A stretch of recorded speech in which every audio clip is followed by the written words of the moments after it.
All right, and we are live. Hello and welcome, everybody. It's been a little while.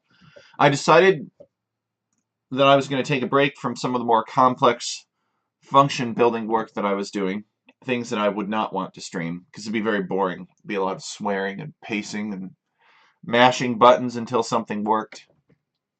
The typical tech chariot coding process. So we're going to work on some easier land generations today. We're going to look at Jupiter here. Oops. Where is it? There we go. So these are some space map ideas that a friend of mine sent. We could do things like radiate, maybe probably do singularity. Might be able to do, yeah, probably could do cataclysm too. Probably could do whatever this is called, Syzygy. Might not be able to do comet. Probably could do waning. Point is, we could do a lot of these with the existing scripting technology that we have. Oh, nice. Treasure planet. Hell yeah.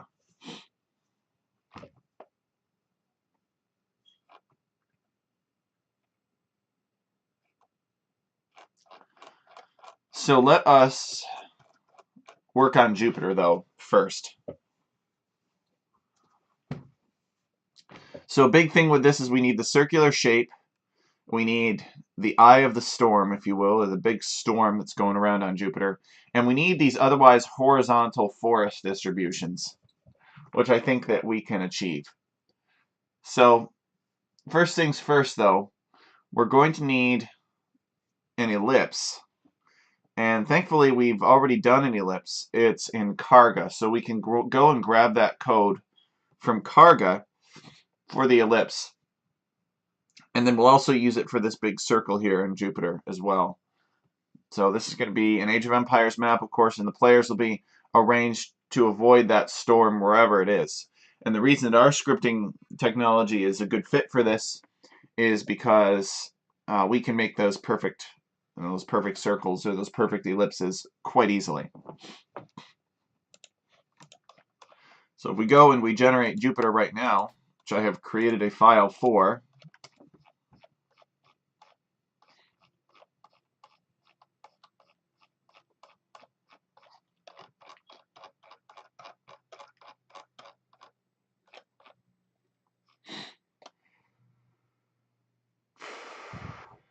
here we go.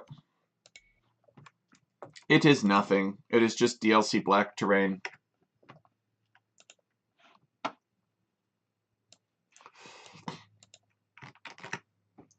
Okay. So, let us go and reuse some code from Karga.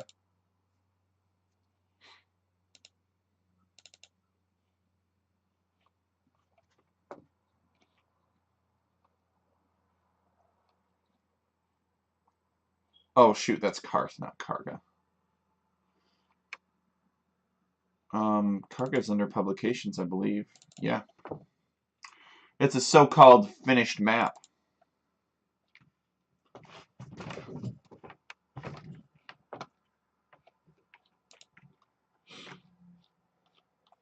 Okay. So we got a lot of this stuff here.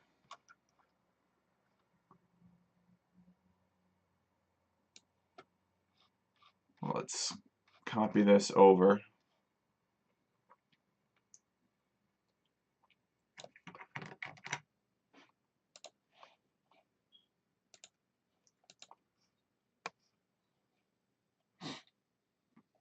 I will be right back. Check something real quick, guys. But we start here. Right back.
All right, thank you for that.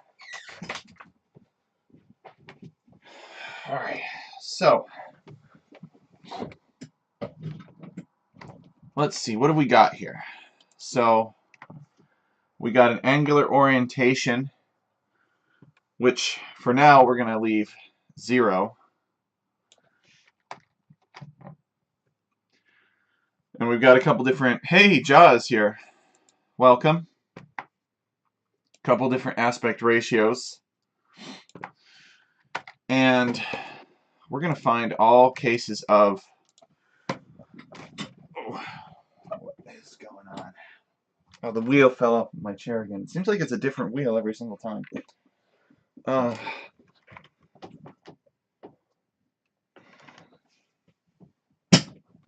we go.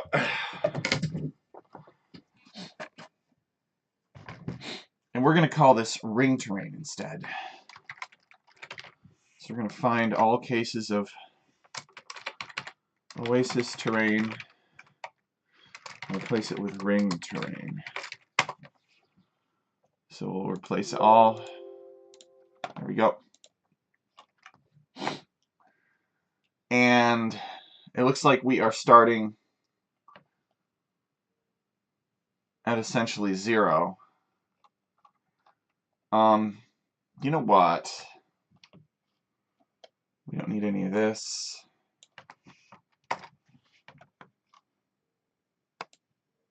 We don't need any of, although, yeah, we don't need this.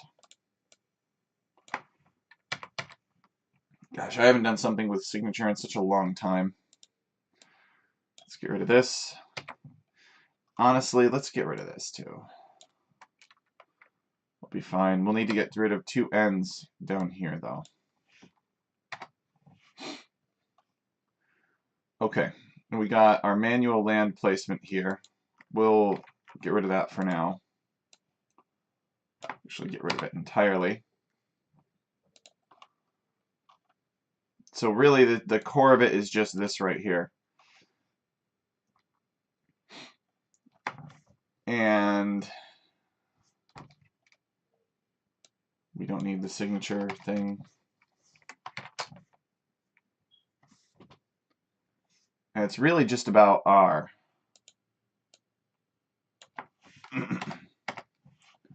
So we could just basically call it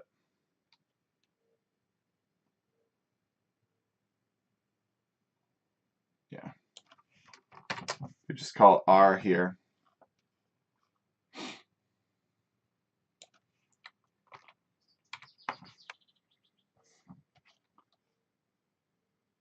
And we've only got one option for now, so we are going to need a J, because this has to be a structure input here.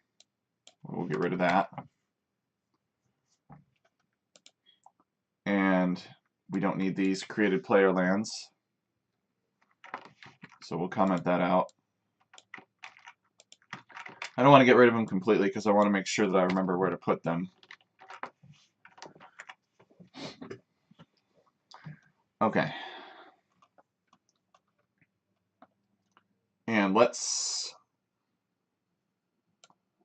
get rid of a lot of these. Most of them probably. Maybe a few rings. The math should all be here.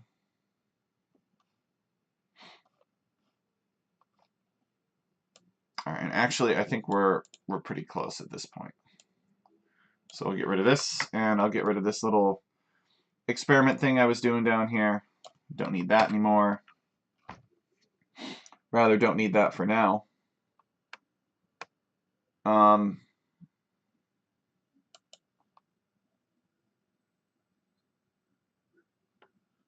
so we can get rid of this. So it should actually be quite simple. Okay.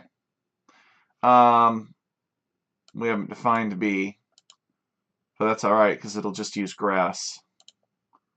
Let's run it and see what happens. Of course, NA is undefined. So we need NA to be, I believe, the length of this ring terrain.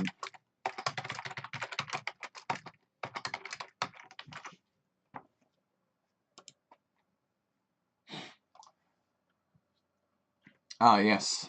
We don't need these indices here anymore, so we don't have multiple angles.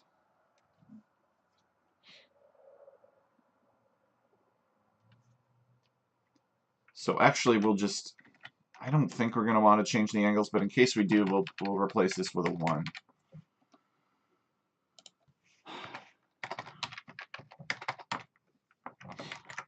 Okay, these are our functions here. A.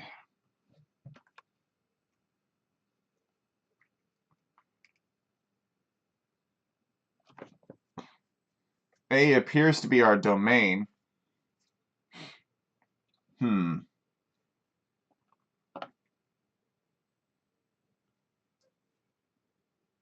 Oh.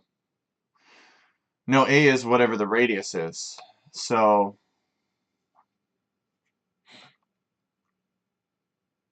I believe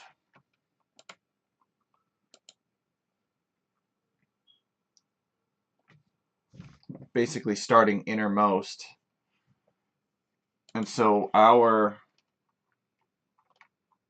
all right.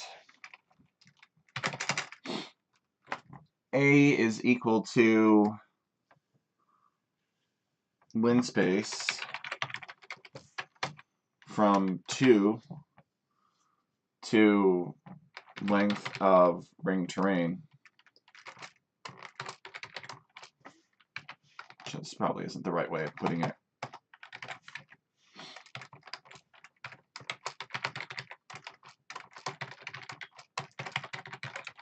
Something like this, if I remember correctly.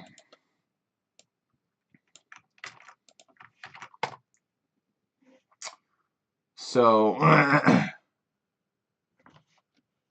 okay. 2 times length of ring terrain then. We want it to have the same length as ring terrain. So this is 1, 2, 3, 4, 5, 6. There we go. And that's 6. So we could actually pull the 2 out of that too, and we could say 2 times 1, 1, and then I believe this would give the same results. Yes. Okay. We don't have a V2 anymore, that's right.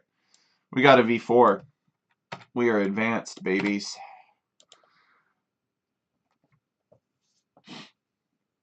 Okay, code is undefined.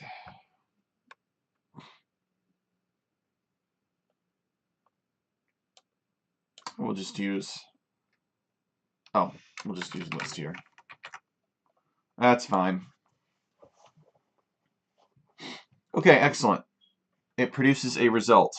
So now we should be able to go in and see that we've got a circle, kind of, except we've got, it's elliptically shaped,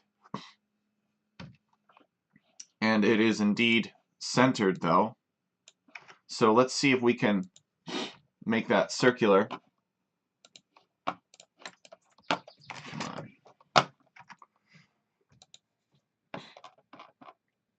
And to do that, we're going to make this 0.5, I believe, for the eccentricity. And if we increase, I don't think we want to quite do it that way.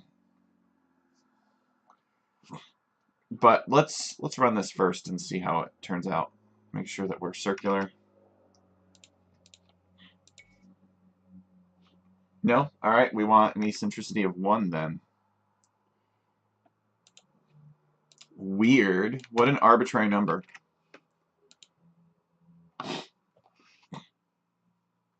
Now basically we're using a set of radii that are between 2 and 12 essentially. So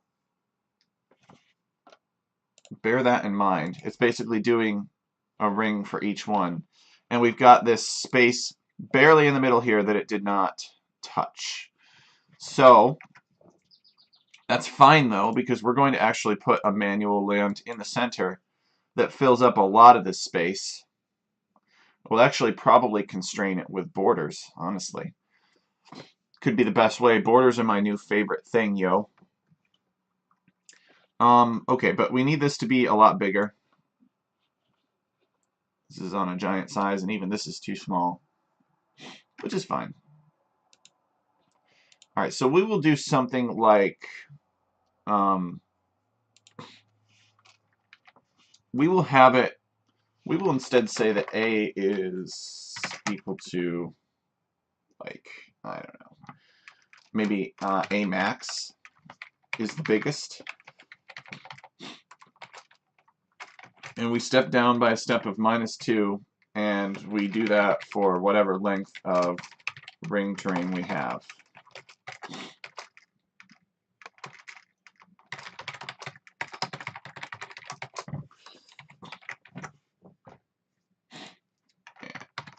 That should work. We might have to do something like ring terrain -1, just because this may not be 6 long. Let's see though. Right. So we need to define where we want that outer radius to be, and we're going to say that we want A max to be 40 for now. Okay. So we'll put this in our variable space. And now we'll paste this in here. What happens? Alright, so Amax -2 going down the length of ring terrain.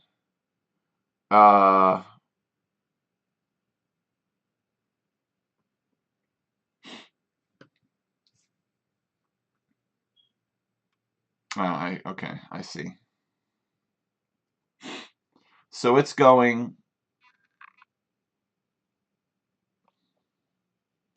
Okay. So it's going down 12, basically.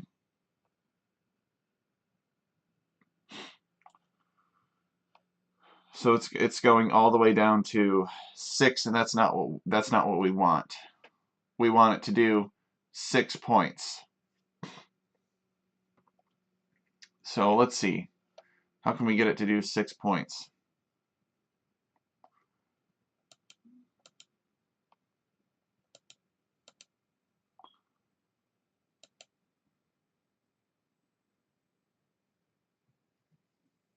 We could set up a loop, but I feel like that would be overkill. Octave/MATLAB have this sort of thing where it's smart enough to do that built in.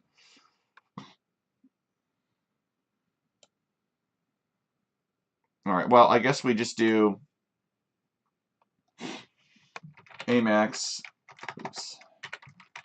minus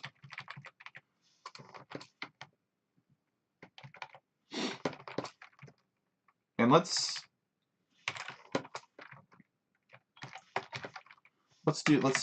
declare the step as just 2 as a variable. I think this should work.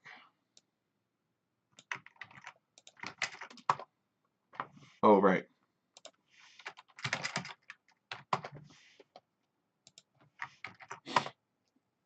There we go. Except, looks like we're off by 1. So, we will do a little trick. -1. There we go. That should, oops, needs to be in parentheses. That should do it. I wish I could explain how this works, but it's just not that kind of a morning for me.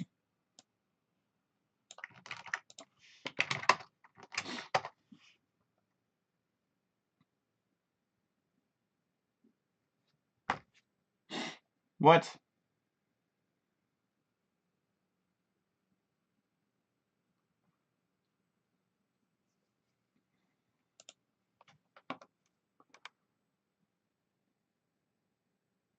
Oh, this. To do that length -1. There we go.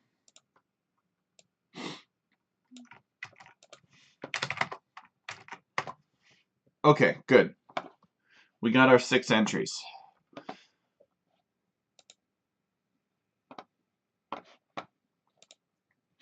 So now, when we run it, we should be starting off from 40. And it's taking a little bit longer because these rings are larger.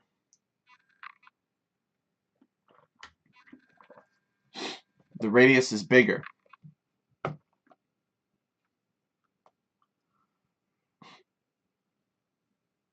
Okay.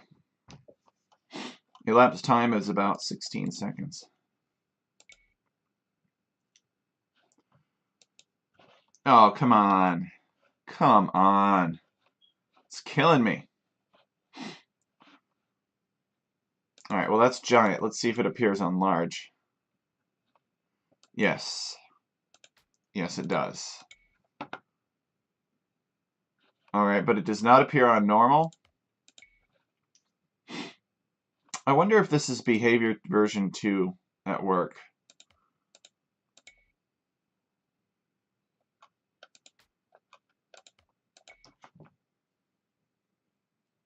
Oh shoot, this is another map. Alright, so let's go back to giant size. This one you thought everything was perfect. And let's just make it one ring terrain for now. We run it, should run pretty quick. We'll start with that as a baseline.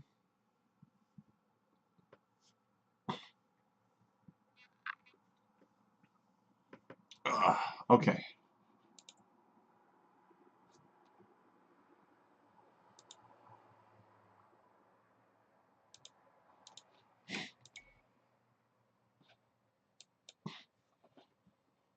Okay, so we got our outer border here. We still have the gaps.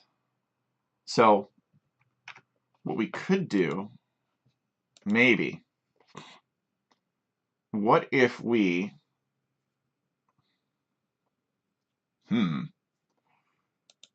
what if we set this equal to 0.5? So we only swept across half of the radius of that circle. It would take a lot shorter time. However, we would only have a fraction of this done, right? It wouldn't do the whole thing. And if we did 1.1, it would probably crash because we would be attempting to reference points that had a an undefined imaginary discriminant. Yes, it can't do that. What if we had 0.01? It still probably wouldn't be able to do that. Oh, look at that. It actually handles it. Well, that could be a really simple solution then. Just inch it out a little bit. No, it made no substantive difference. It probably rounded 0.01. Let's try 1.1. And if that doesn't work, we'll create a second set and we'll have the overlap. Ah, see, it doesn't like it. All right, 0.05 addition. We'll try adding. No, it's not going to do it. So we'll be a little bit wasteful. And we'll do this in 4 quarters, if you will.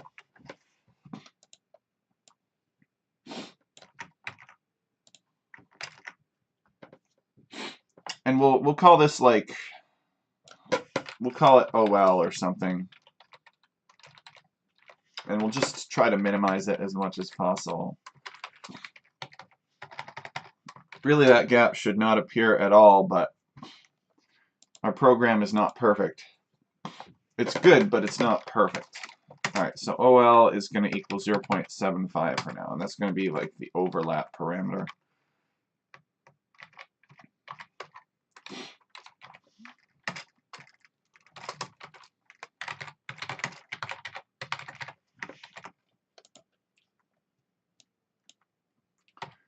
And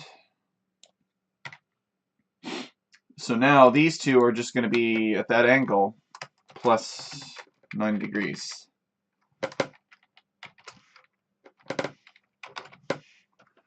Okay. So make these pie shapes, if you will, and then it's going to put those other quarters at a 90-degree rotation. All right, let's give it a try. Oh shoot, that's not going to work. because we need to put R3 and R4 in here. And the other reason it's not going to work is because it doesn't understand this. So this needs to be a cell input. So we need to bust this out of its cell with these curly brackets, and then we need to wrap it back into its cell. And that it will understand.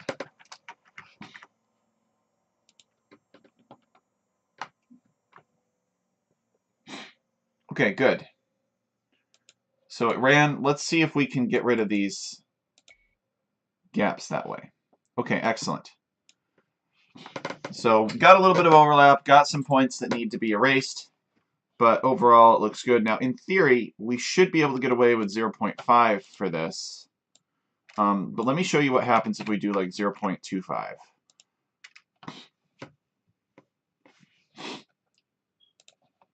If we do 0.25, we're going to see these big gaps here.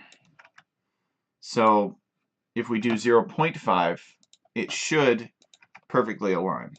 Let's see.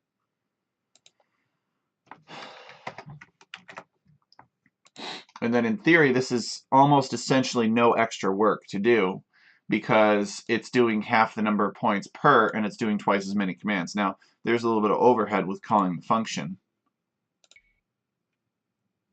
Huh. Yeah, oh well. This could be a fun concept for a map too, though. I'm not gonna lie. I've actually thought about that. Wouldn't it be cool to have a map that had like this barrier and then there was ocean on the outside and then inside was like a mangrove shallow? It's kind of inspired by some of these atolls out in the Pacific, where you've got a thin layer of beach around and then there's like a peaceful lagoon in the middle and then the ocean is in the outside. That could be pretty cool. All right. I don't know. Let's just make it 0.5. Stop messing with it.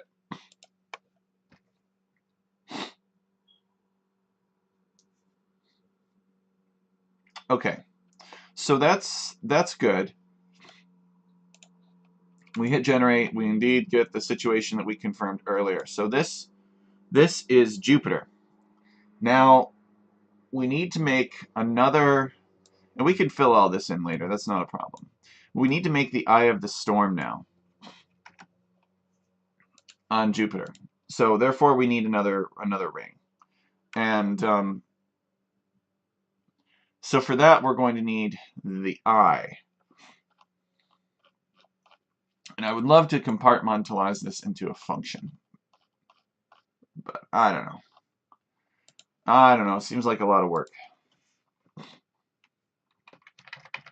Combine is equal to R. So I guess we'll do this again down here. We've already got an A, so I guess we can maybe replace it with A1 or something. Or we can redefine it. We've got all the lines of command and code that we need. Let's get rid of that.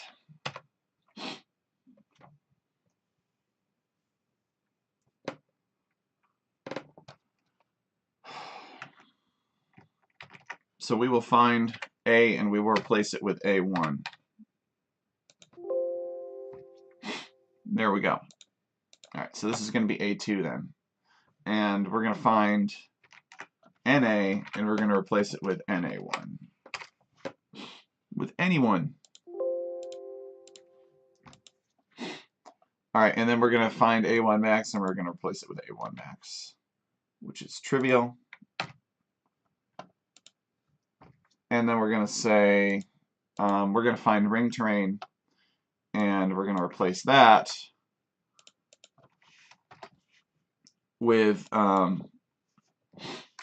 JMT, which is Jupiter main terrain.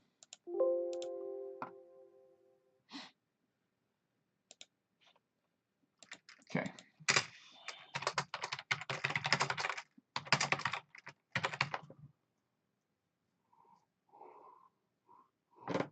Maybe Jupiter edge terrain.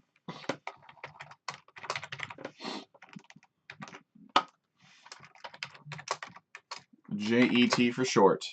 I like it. All right.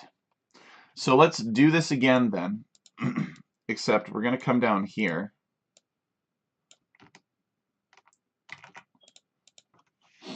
And we've got R. So we may consider like at the end of all of those loops, we could say Jupiter edge is equal to R, and then we could just clear R so that we can do it again, basically. We're going to say that we've got A2 min here this time. And we're going to set that equal to 0. And we're going to go the other way with it.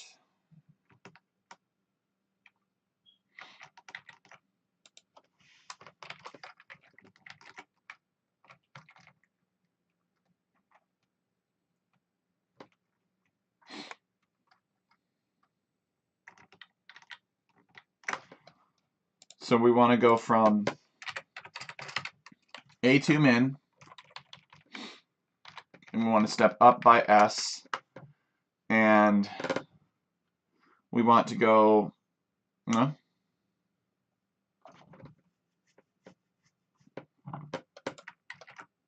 want to go to A2 min plus S times the length of jet minus 1. All right, let's see what we get for that. We don't need to redefine our spacing. Our spacing is pretty uniformly too. When I was experimenting with it, that was the best way to do it. All right. A2 min.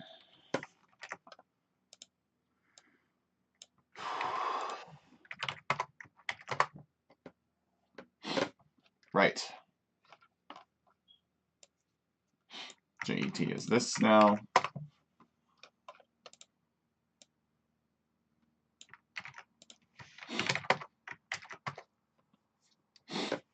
All right, so it's only one thing, so let's maybe get rid of that.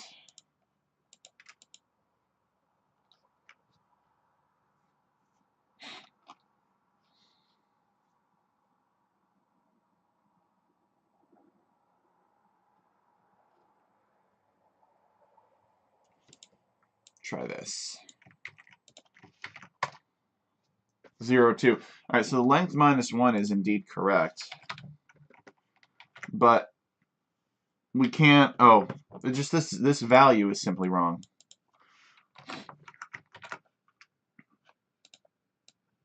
We can't put a value of 0 in there.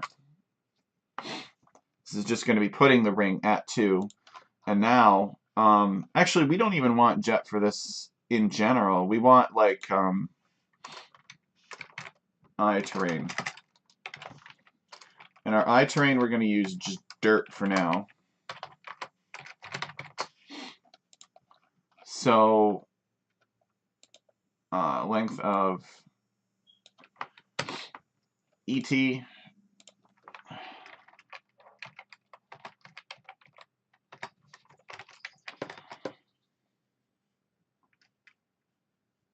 okay.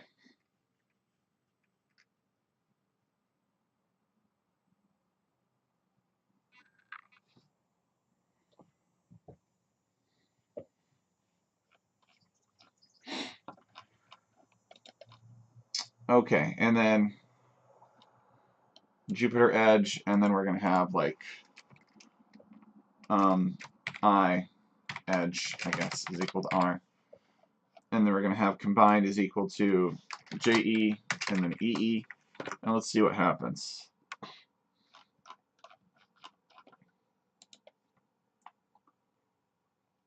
Oh, of course.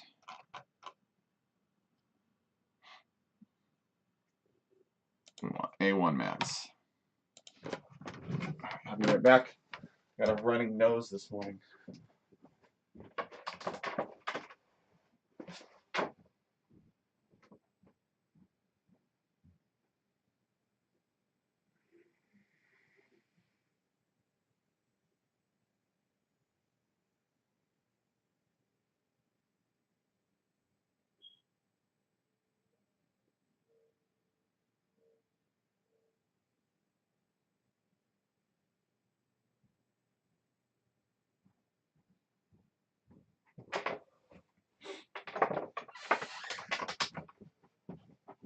Okay.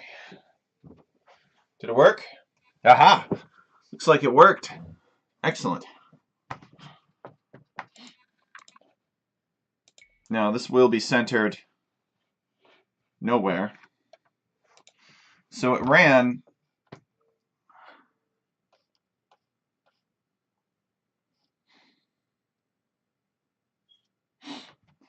So what's going on here?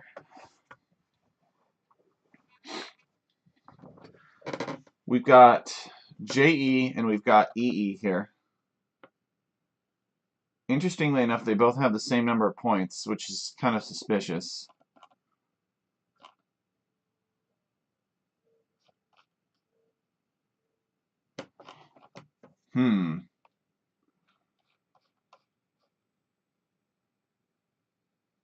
Could it be that we've ordered these incorrectly? That we've simply declared that the Jupiter edge is more important? No, that can't be. They're not overlapping.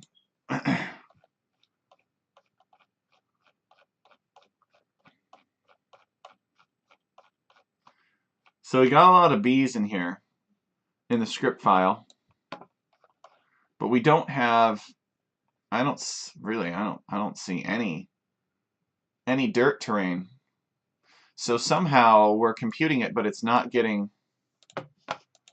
mixed in. So what's going on with that? Well, it should be right here.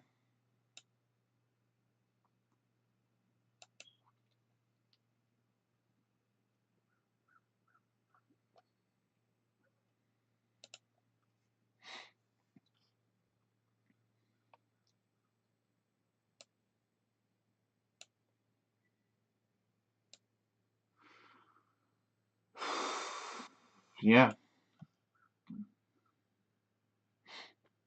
It should be ending up in here, but it's not for whatever reason. We close the file. Try rerunning it again.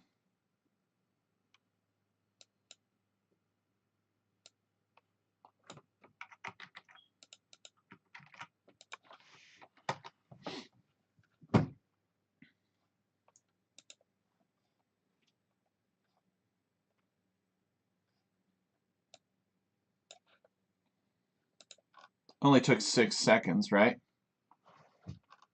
Should be quite trivial. Oh, I guess this doesn't do.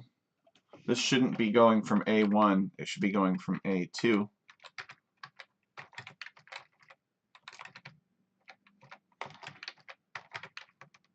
And actually, let's get rid of all of this. We'll get rid of this too. We'll try to do it in the 2 steps. We'll get rid of OL. Our overlap parameter. And, oh, we really missed on a lot of these things. We need this to be 2.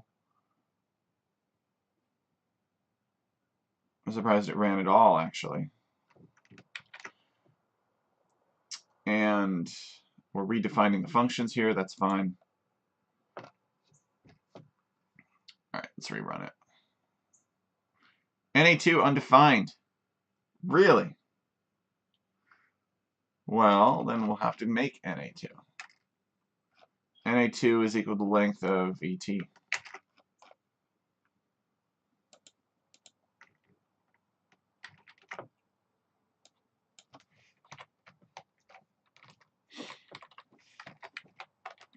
And that's going to be the I terrain.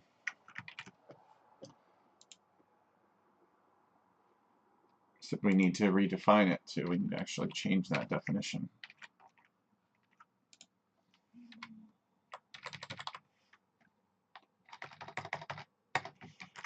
Okay.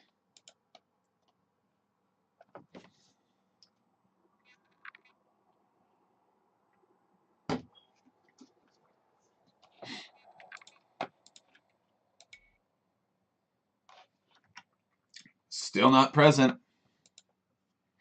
Where is it? So it is quite small. So let's see, we got EE now, and it's a different length from JET, or JE, Jupiter Edge, and I Edge. So that's promising. That's a good sign. But it's still not being written properly. And the points should not be overlapping or intersecting. So that's not an issue. Let's check the file and see if it's getting written there.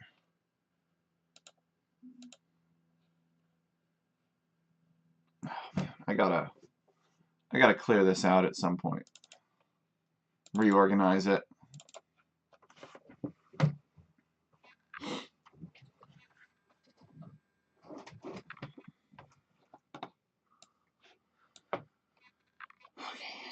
Let's come down here. And again, it's all just B's. It's all B's. Well, this would help if I used A2 here in every place. And I'm only using, man, what is wrong with me today?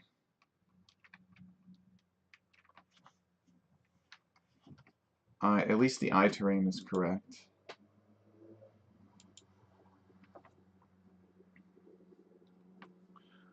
All right.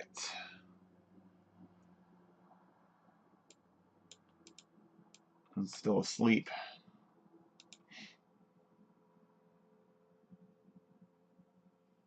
I still don't think that was the issue, though. Because it's fundamentally not getting written. So where does it written? Well, we got list here. That's what gets written. So let's take a look at list and let's try to follow it back. So list consists of entirely B, which is the grass. So list is wrong, is incomplete, and therefore that must mean that, let's check command. Command of 1 xy.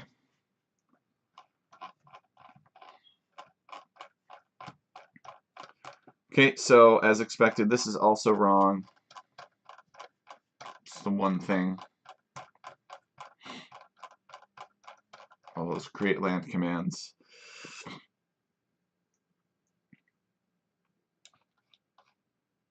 Yeah. Okay, so therefore command is only one thing. So let's check combined now.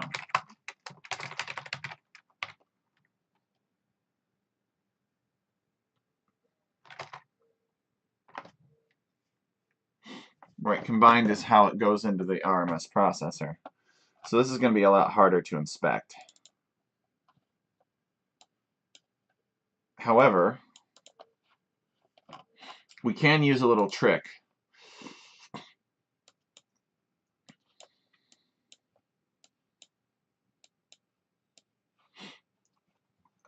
Okay, and our trick is we can look at the size of JE and EE and add them. If they're the same as the size of combined, then we know that it's properly incorporating everything.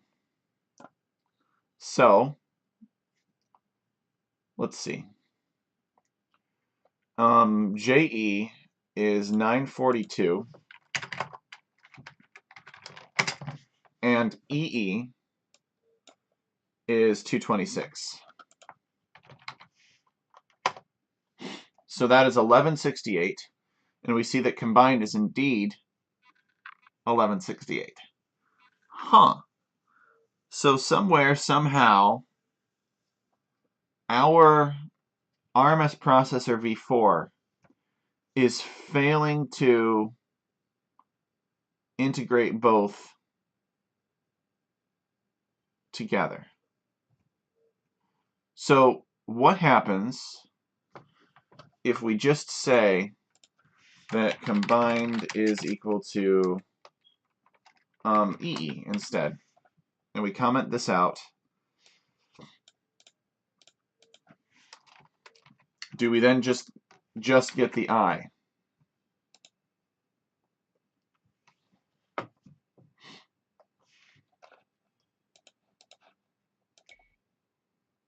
Yes. So in this case, we just get the I. Interesting. There they are. So what's going on then that causes them to not get along? Let's look at LPMX. Should be empty. As expected, it's empty. And yet, when we uncomment this and we comment that back out and we run it again, we won't get that I. Will we?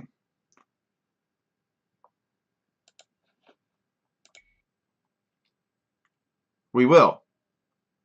What the frick? Alright, whatever. Whatever. Okay. So let's try something with this I then. I want this I to, number one, be a little bit bigger. So I'm thinking I can make this a min of 0. And then let's increase from 1 dirt to maybe 2 dirts. And see what that does for us. And if not, we may have to increase the brush thickness. What the heck?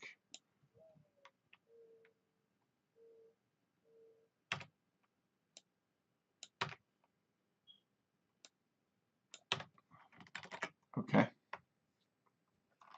It's weird. Let's see what happens.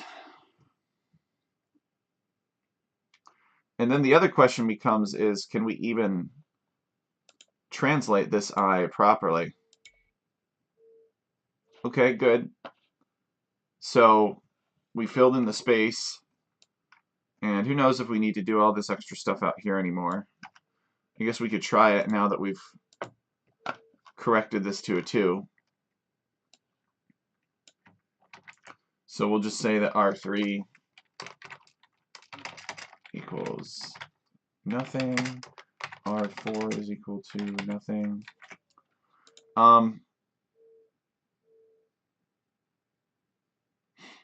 And we'll have OL equal just 1. Because maybe that whole base was the reason that it was having that issue. That difference in that wrong number, if you will. Try it.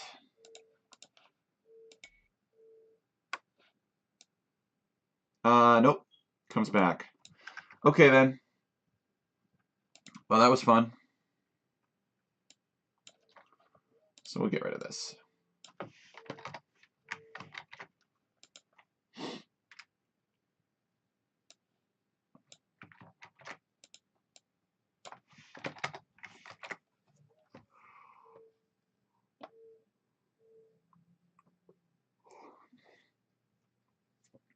Now we have the power to off-center it, too. Let us make this, this storm a little bit larger. Maybe a third one of these.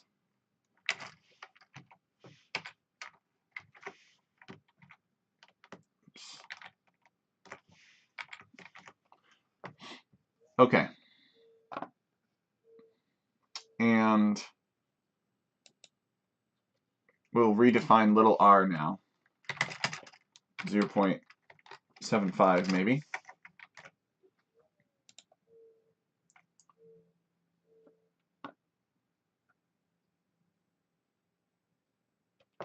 Oh, right.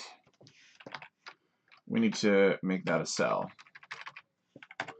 so that it knows how to work with it. So what do you think of this Jupiter, Ja? So far, oh, come on. Blind. I'm going to have to start working with it like completely zoomed in like this. Can't see anything. All right.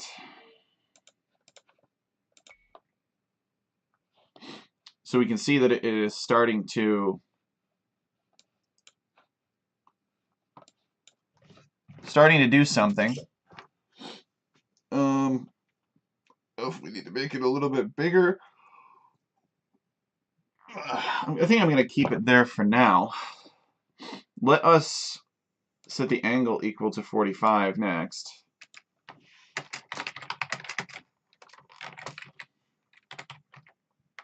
And then let us also try giving it an offset, like minus 30, and we'll see what happens. Y offsets should be perfectly legal. It's the X offsets that are going to be tricky, that would be tricky. But thankfully, we don't need them. Because X offsets will interfere with this discriminant here. Could make it like a negative number, and then it'd be all imaginary. Get very complex. Okay, nice. So we can move that around now. Maybe offset it in the other direction. But I think 30 is good. Maybe 25 would be better. And we can add maybe one more dirt. Just bump it up slightly bigger.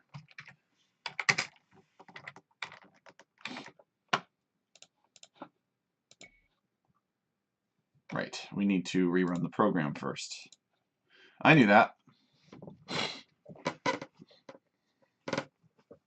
It will recalculate the numbers. There we go. All right.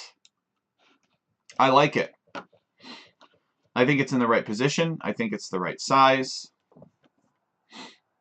And we can define beach as, well, whatever we want.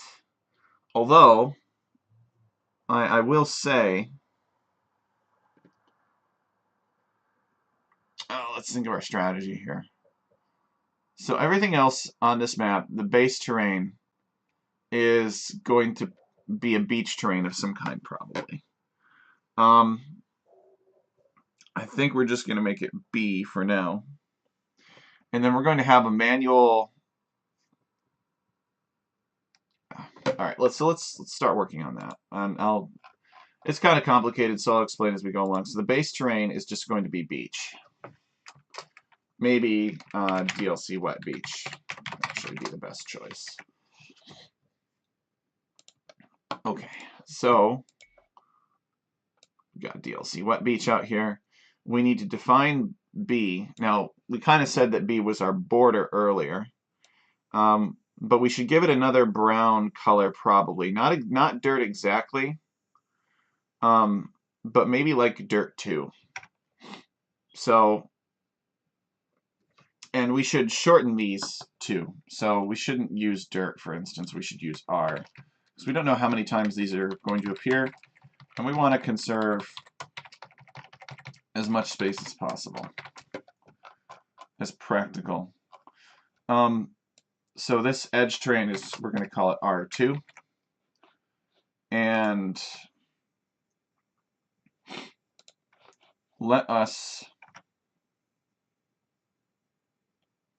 come back into our script, and we will define that stuff up here. So we will say that defining terrains. So we're going to do constant R6, and then constant R2 is going to be whatever dirt2 is equal to, which I don't remember, so we're going to look it up real quick. We're going to open this spreadsheet in general because we're going to need this. But I like dirt because it's got Jupiter-y colors, jovial colors. Jovian is the right word. Jovian, of or referring to Jupiter. So dirt 2 is number 11. So that's what we're going to use. 11. Okay.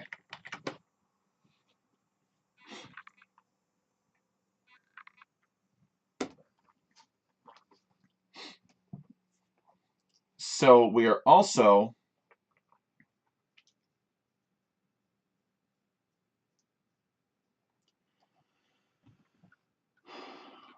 we want to put an appending land here at the end of all of this that basically expands to fill this entire shape right here. So to do that, we're going to come in here, and we're going to say our manual land appendix is not equal to that, it's equal to something different. And let's go and get the lines of code for that. So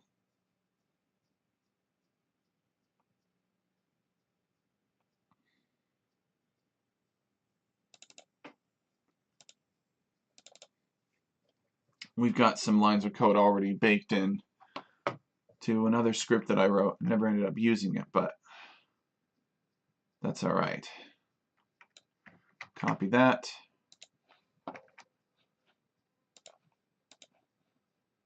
And we will paste that right in here.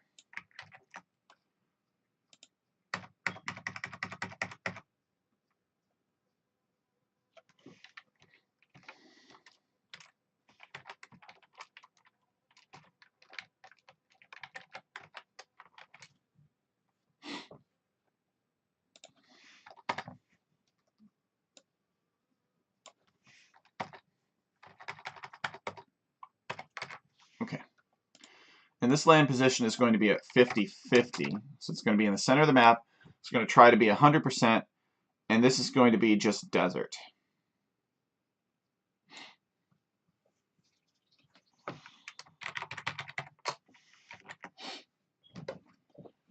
And then when we tack the manual land appendix on the end, somewhere, it will fill whatever we're not using with desert. So let us update now. Let's run this. Should not have any problems. Okay, so our script file should now be updated. So we've got all kinds of R's and R2's in here, and that's fine. So let us, we've got DLC Wet Beach. Now let's go over to terrain generation here, and we're going to create terrain. Just water. And our base terrain is going to be DLC Wet Beach. And land percent is going to be 100. It's not going to be a terrain mask, but we are going to do spacing to other terrain types of 1. And then on top of that, we're going to mask DLC Black.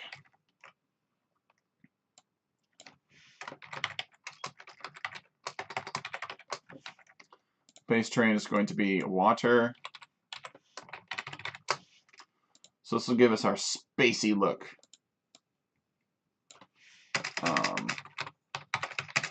Terrain mask 1.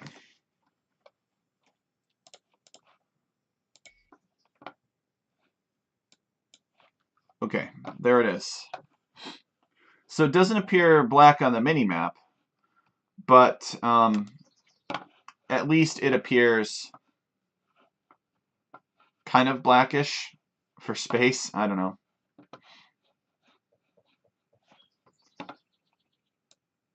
So we've got our patterns here for Jupiter. Now I think the main thing that we need next, this is obviously terrible terrain blending here. We may not want to use Dirt 2. There's probably something that's much more applicable that we could use. But we'll give this to BP and we'll kind of let him decide about it because it was his idea.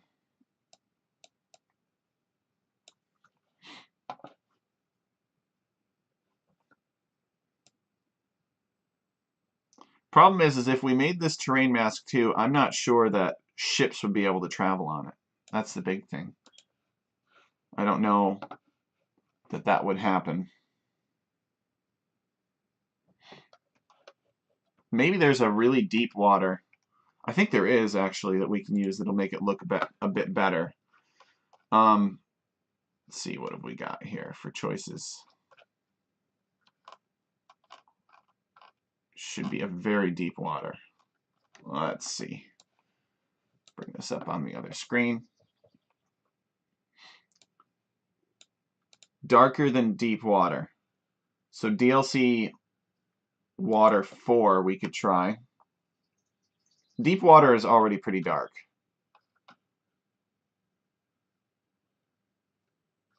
Minimap color is darker.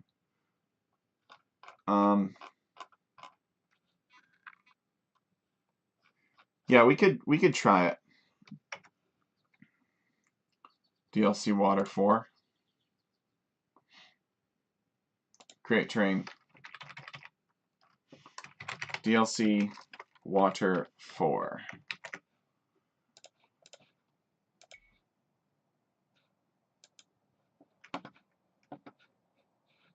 Oh, right, we need to mask DLC black on that properly. But it looks promising so far. This is some pretty deep water.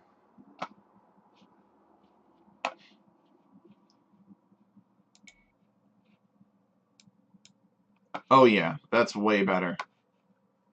That is much, much better.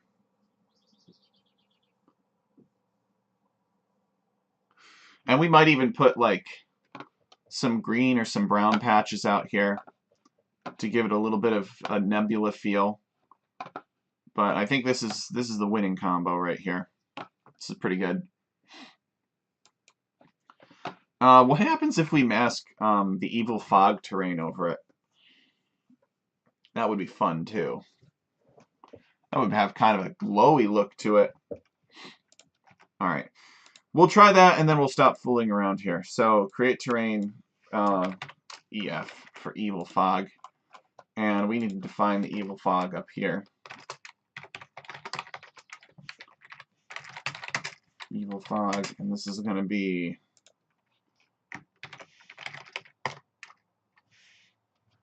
69.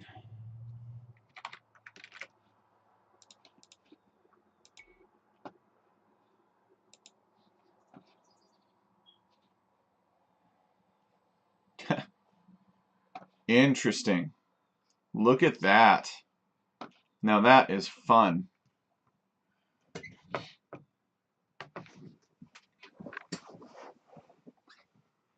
Like how it glows in and out, and it makes the blue come and go.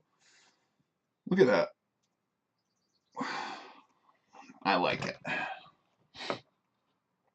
And you should still be able to dock this.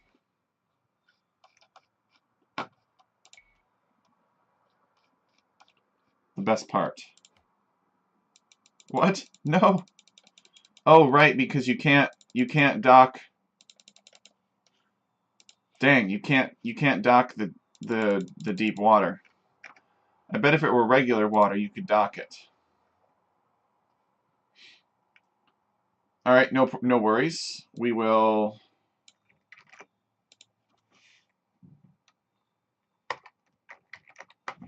create terrain. We'll just create terrain regular water on DLC wet beach, and then we'll create DLC water 4 on water. Space and other terrain types is going to be 1.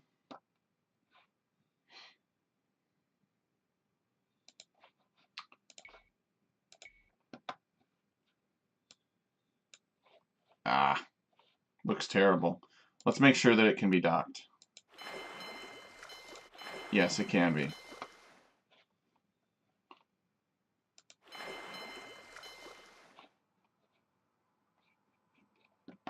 All right, well, we could probably get a little creative with this. Like we could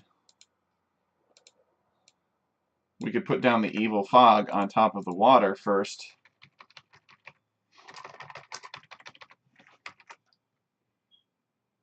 We could just put that down on water.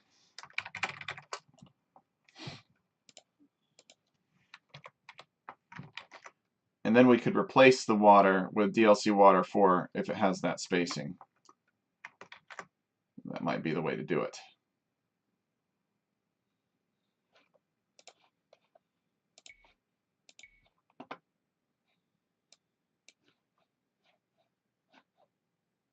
No. That is the wrong way to do it. Hold on, let me see if we can still at least build the dock. Yes, we can.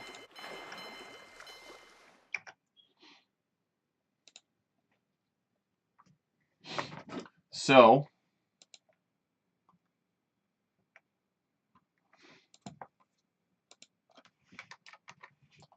we just need to put the evil fog back over DLC Water 4 as well.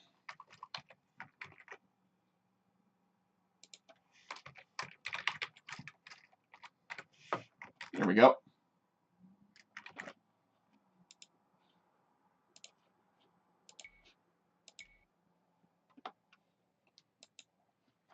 Now it should all be...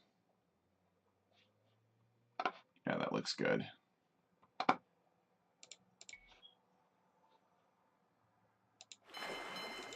Maybe DLC Wet Beach isn't the right beach terrain, though. Maybe we need just the rocky beach. Thing is I want it to look gas-like because it's Jupiter.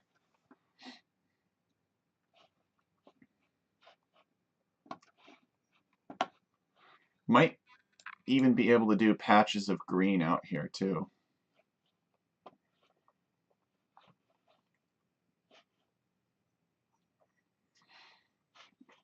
Green water and brown water instead. Could let BP experiment with that though. It's kind of out of the scope of what we're supposed to do here today. So now we've got this land that's sort of in the center that wants to be everywhere, but we could put different different strips across. So to do that, I'm going to come down here. I still am not exactly sure what was with this combining failure.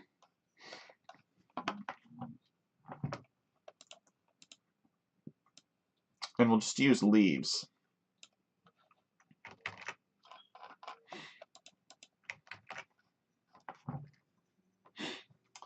And maybe we'll do like, I don't know, we'll do some of these. And we'll have it be like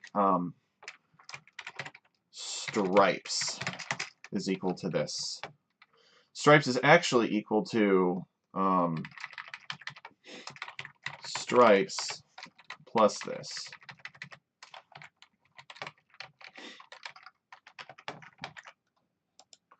And we'll do like 4 I equals, I don't know.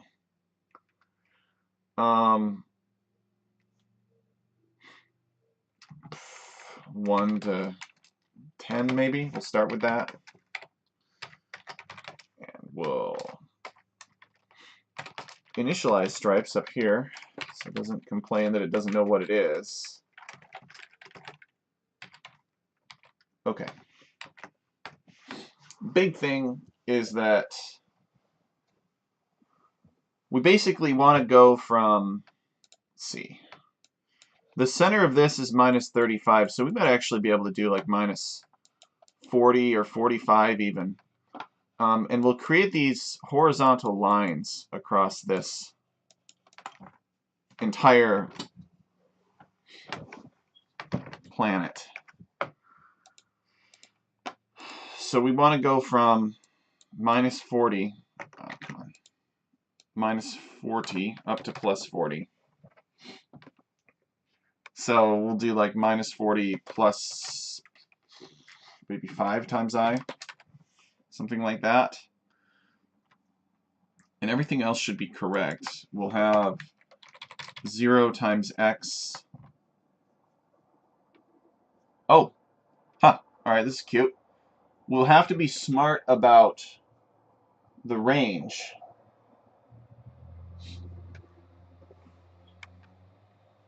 We can't just, yeah, 0 times x. And we certainly do not want a thickness of 40. We could do with the thickness of 0, I think, for now. And this is going to be leaves. It's going to be S, we'll call it. So the terrain type. We'll come up here and we'll actually explicitly define S too. S is equal to 5. So that's the constant for leaves. Because we don't want this to be so long that it comes out and it like overlaps and it starts coming out over here. Because this is our space and we do have a perfectly round planet.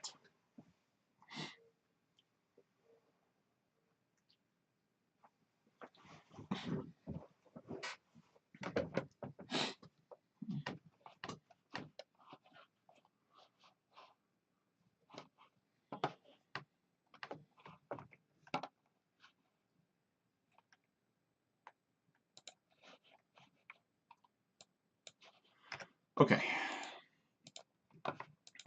So let's think here. We want whatever the maximum of A1 is. What is the max of A1? 40.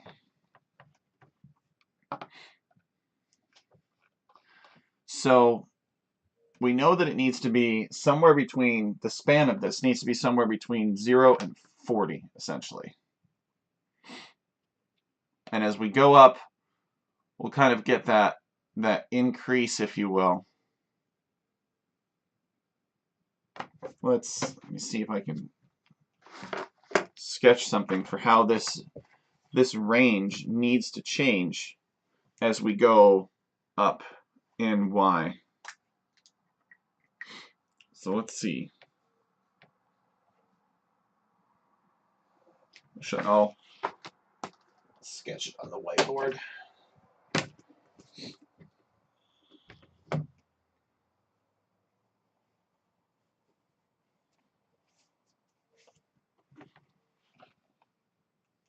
Bring up the whiteboard.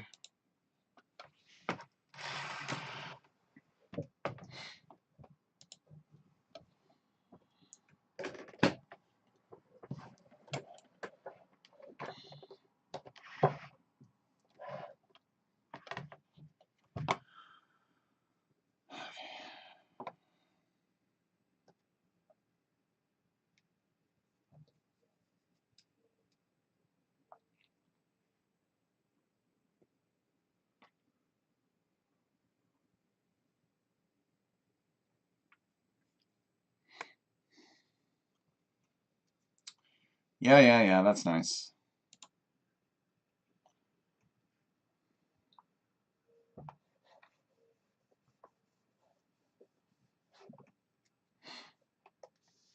So we have this width of this, and we have what we know to be a circular shape, right?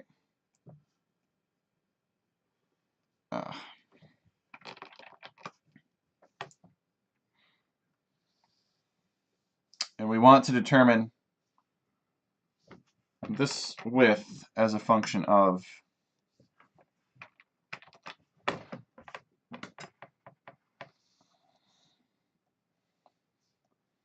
y. So this right here is going to be x squared plus y squared is equal to a squared, right? So that would mean that x would equal the square root of a squared minus y squared, plus or minus the square root. So if we know a to be 40 at maximum, meaning a is essentially this line, which is 40.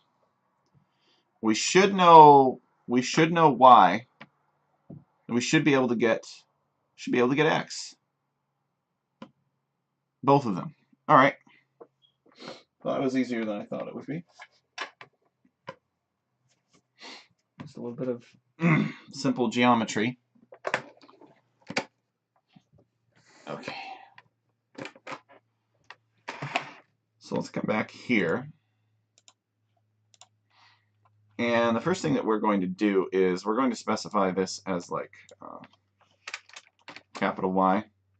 So we're going to cut this And then specify capital Y there. And say that capital Y of I is equal to that. So keep that together.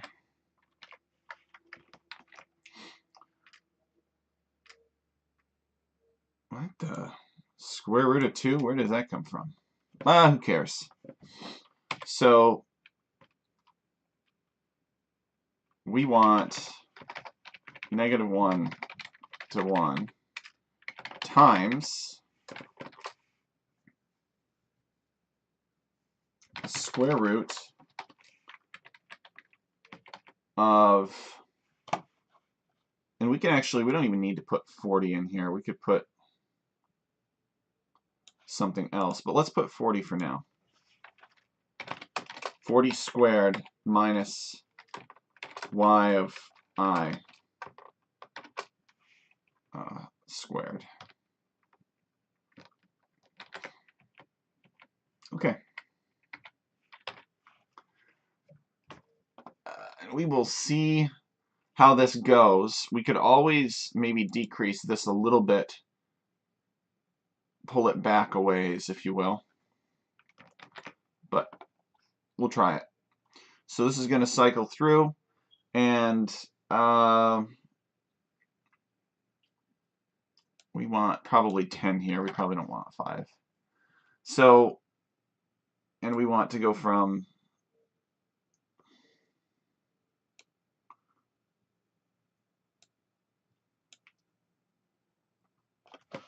-50, so that when I equals 1, it's -40. So -40 to +40 means that this needs to be 7, I think. No. This needs to be 9. 9 times 10 is 90. -50 is going to be 40. Okay. Oh. Let's include stripes here. Stripes is less important than the edge of the eye, so it will go later.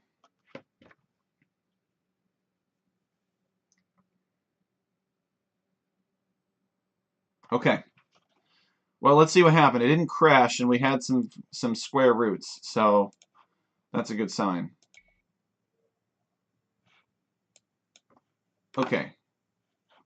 We got the leaves up here. How many leaves are there?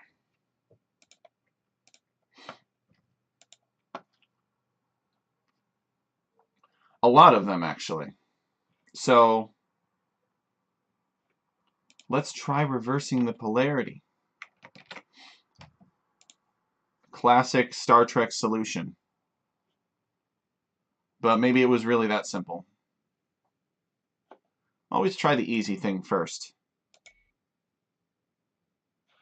Okay.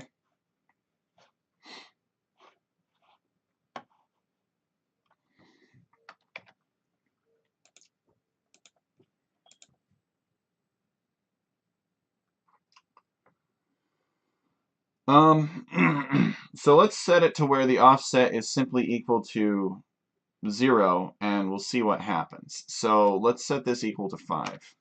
So if this is equal to 5, then it should be -50 plus 50. This should be centered, and this should appear in the proper spot.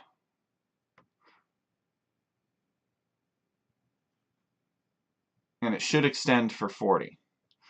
All right, so that's all done. So it should jump right up to the center here, and it should be in the proper domain. Okay, which it does. So this is pretty good. So then what happens if we tell it, hey, we want you now to go from 4 to 6? What happens then?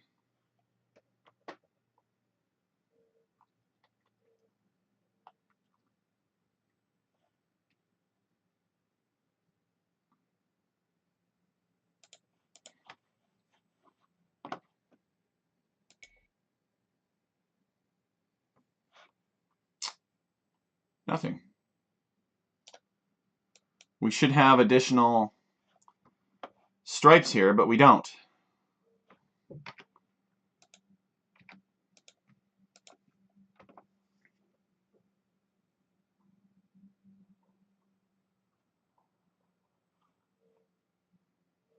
$709. We go back to 5.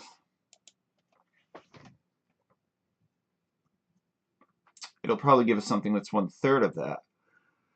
Yes. So why is that not being translated to additional stripes, if you will? Well, let's think about this for a minute. So in the case of 4, we have -10 up here for y. So this is certainly not overpowering this being offset here. Huh.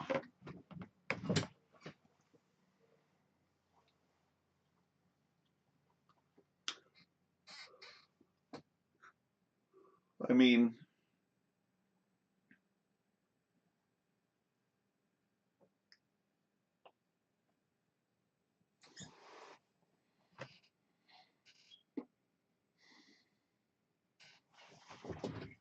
the spacing is 10, which I think is significant. I think you'd be able to see this.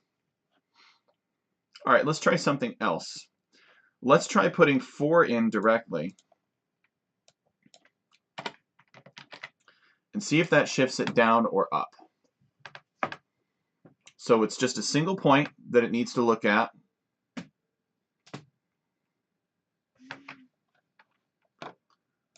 What does that do? Nothing. Well, we know that's wrong. It should absolutely be shifting something up or down. There are some S's in there.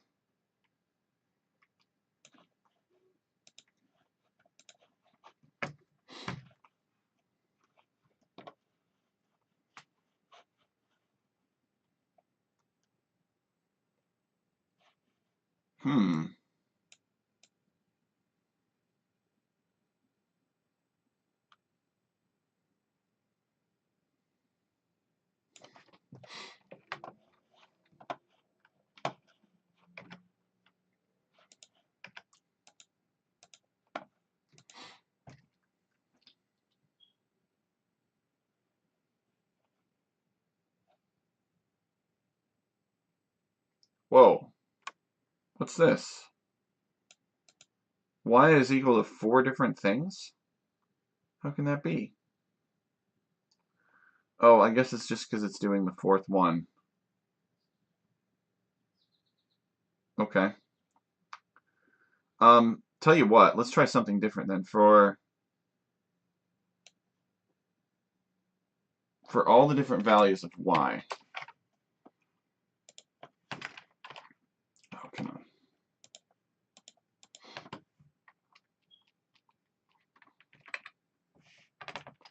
For I and y.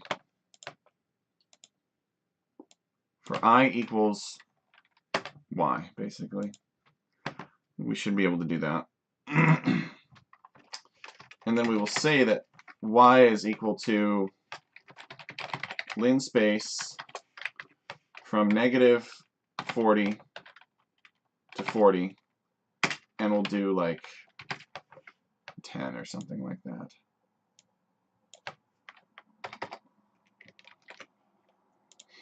Actually, maybe 9.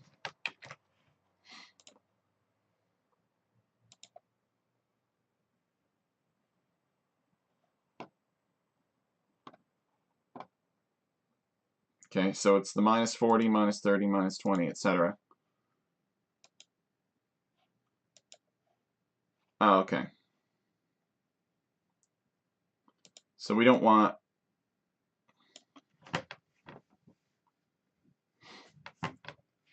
that exactly. For I equals 1 to length of y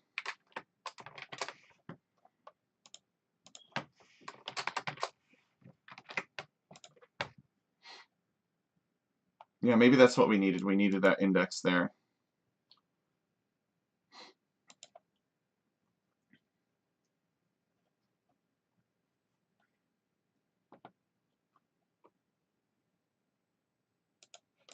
I got a good feeling about this. Yes. There we go. All right, I'll be right back.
Okay, I'm back.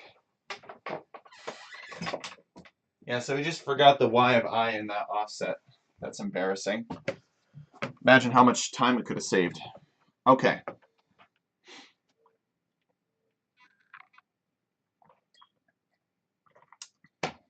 Now, we could alter the terrains around. As you can see, there's some space in Jupiter now, which we do not want. So we need to do a couple of things. We need to make sure that these lines that we formed do not overlap the origin of our land. So we're going to decrease the size of these a little bit so that x is actually a slight bit shorter, if you will. We're going to use a slightly smaller radius, which we should be able to get away with. Okay, so let's come over here and let's do like, I don't know, 0.9. So we don't even need to do it that way. We might be able to do, well, we can't go smaller than this. So let's go like SL, strip length, is equal to 38. And we'll do like minus SL to plus SL. And then we'll put the SL in here too.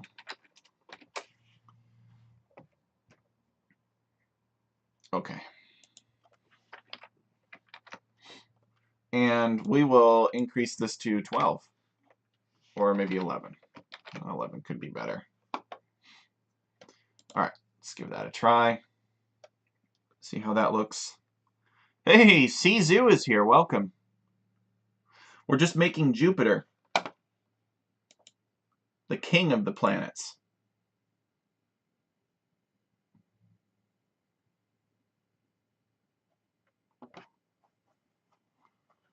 Okay. Let's see.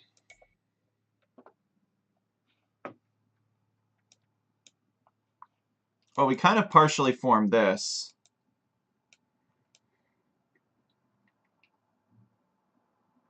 Still a little bit too long for these, though. And I think that we just need a weird number in here. Maybe we should just use 10 so it doesn't hit the center. And then let's go back to like 35. Let's see how that does.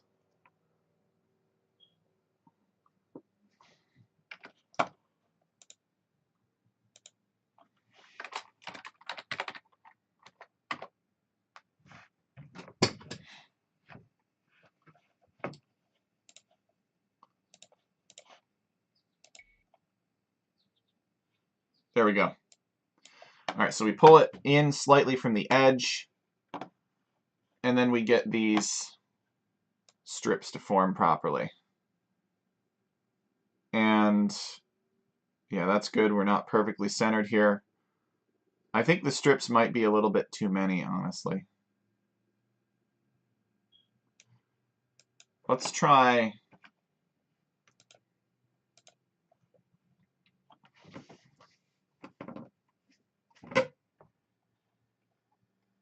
Let's try like 8.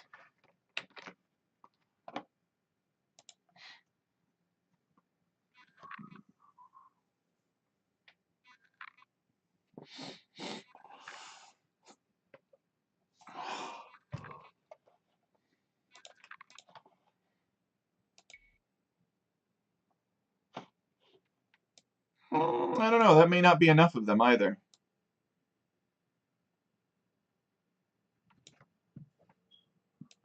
I would really like these ones to be longer though down here. I'm not really sure why it seems to be struggling top and bottom. Like this one's fine, this one's fine.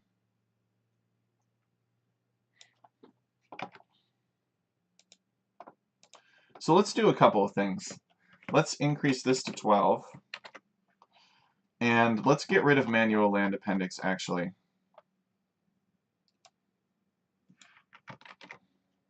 Because I actually want to use a feature that I originally built into this a long time ago. But we will allow it to include this land as a manual land to avoid.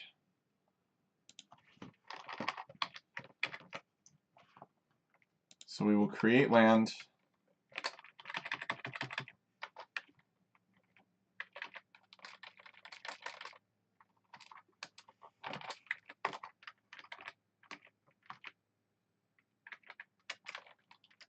It actually has to be like this. Terrain type desert. Land percent 100. Land position 50-50. Base size 2. And base elevation 0. Something like that. And get rid of this. This is just to tell me what to write.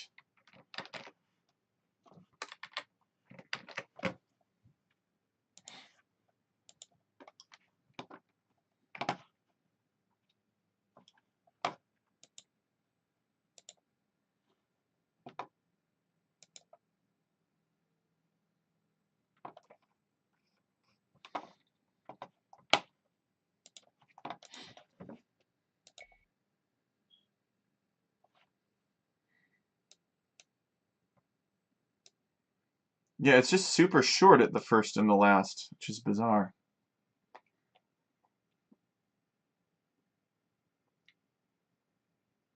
Does the spacing appear even to you guys?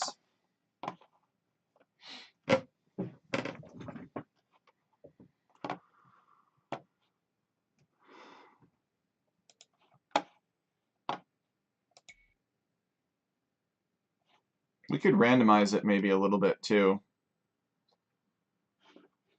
But we could probably do that with terrains as well, so I'm not too concerned about it.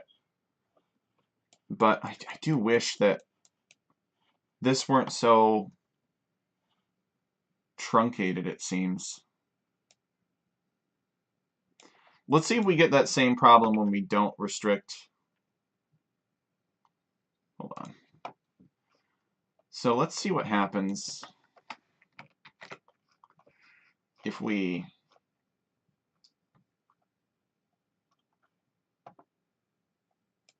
make this, let's think here. We're going from minus SL.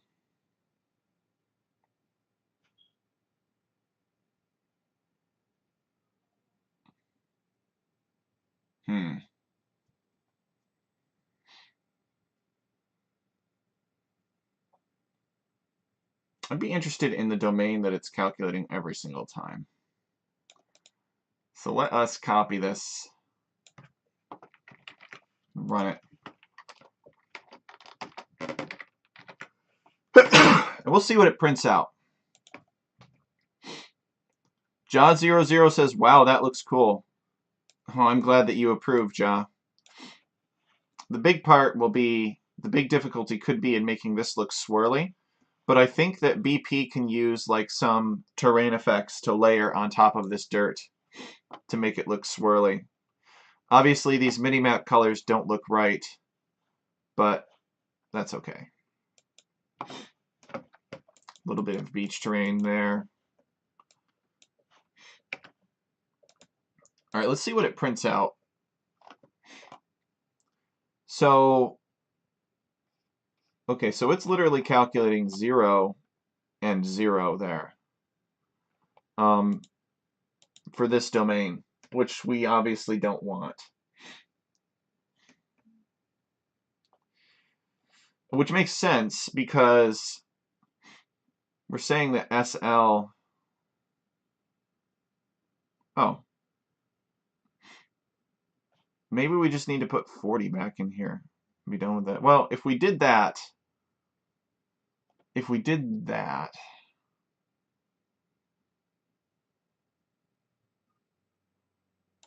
then it would come up right to the edge, which we don't want. Maybe we put 40 there, and then we just have like a 0.9 factor here instead. Maybe that really is what we need to do. We could even do like SL divided by A max if we wanted to. A1 max or something. Let's see.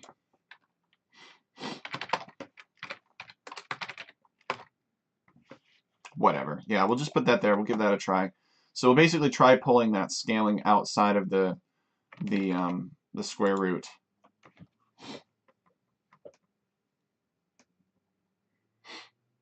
Yes, Ja. This has many, many applications.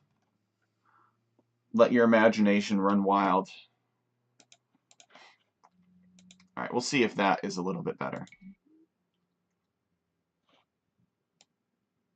Okay, so it does indeed extend the way that we want it to, but it still hugs this slightly too tight. So we might need to do like a -1 or something. Yeah, it starts to hug it too tightly, and then we get the base terrain showing through, which we don't want.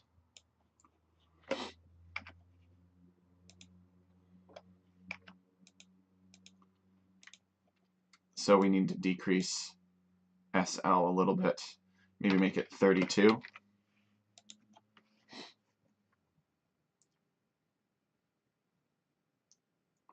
All kinds of just tweaking, I find. It's just like real random map scripting, except we're tweaking an Octave program instead.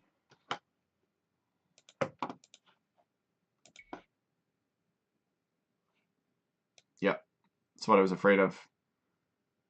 So 35 is the right number.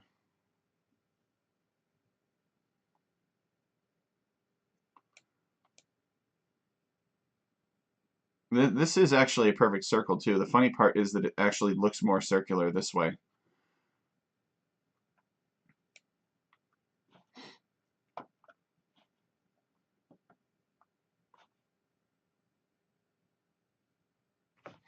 So this needs to go back to be 35. But we're going to do like SL minus another fudge factor, boys and girls. SL -4 maybe.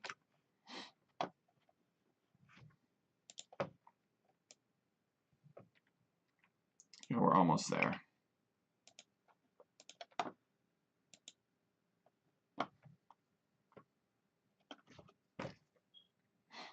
In terms of this Y domain. What is this? What did it print out? Oh, it's printing out Y. Doesn't need to do that anymore. We figured out the reason.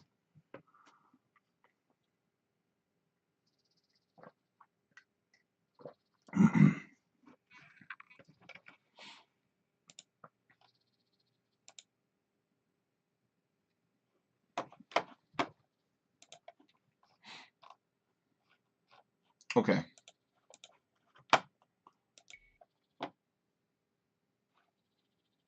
Nice.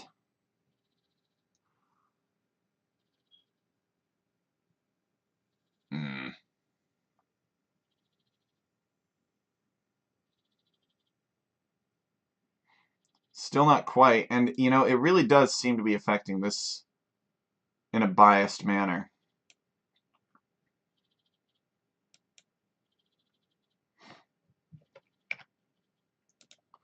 Maybe this is just not the play.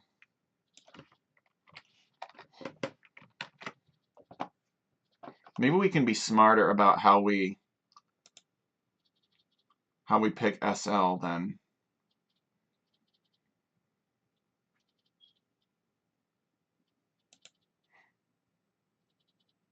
Maybe we do like offset Y or something is equal to 5. And we do like plus off Y minus off Y.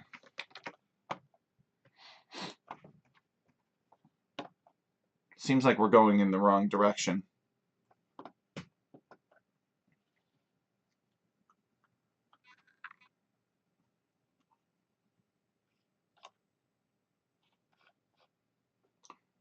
Okay.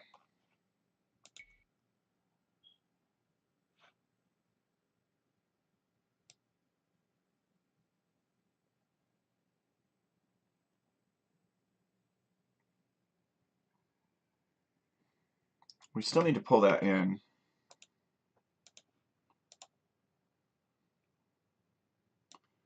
So put SL here.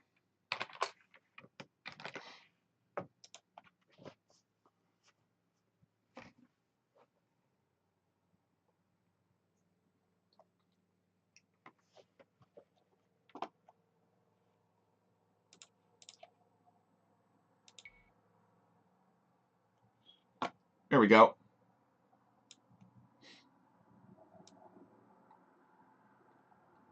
Could even make the offset a little bit less, maybe.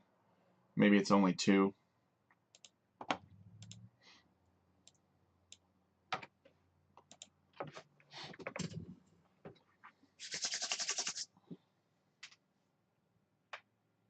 Just tweaking the numbers.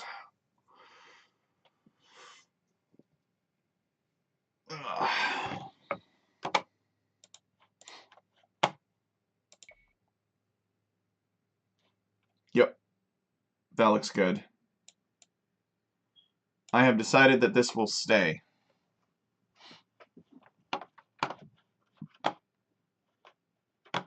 And you could go in with terrains afterward and clean up little patches like this. You could, for instance, say, convert beach terrain into dirt terrain, space and other terrain types 1. And it would be like, oh, well, I guess there's no dirt terrain here, it's just dirt 2, so I can't change this, but it'll change this right here because it's bordering dirt. So you could do all kinds of stuff like that. And we can, of course, make these strips have forest on them too, which is always fun.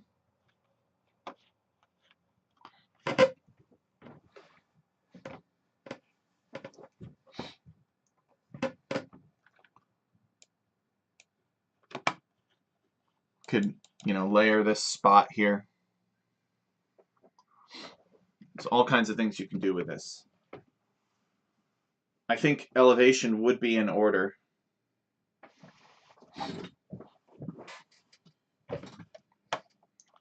Maybe place these at elevation 3 or something. Pull this up from the edge so that the land is elevated above the water. It could be cool to do some moons out here, because after all, Jupiter is known for having many moons, right? Let's actually look that up. How many moons does Jupiter have? They're always finding more. There are 80 known moons of Jupiter, not counting a number of moonlets, likely shed from the inner moons. Altogether, they form a satellite system, which is called the Jovian system. Jupiter's practically its own planet.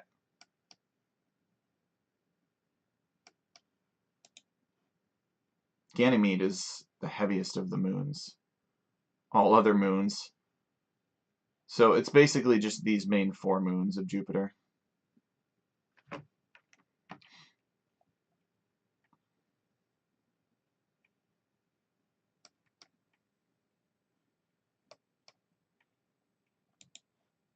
Io is the closest. Then Europa, then Ganymede, then Callisto.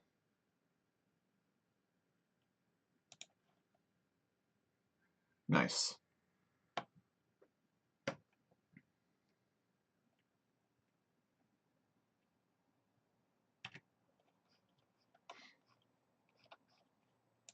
Yeah, fun stuff.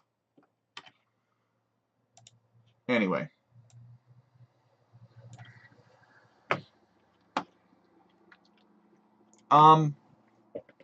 So we could do some things here, too.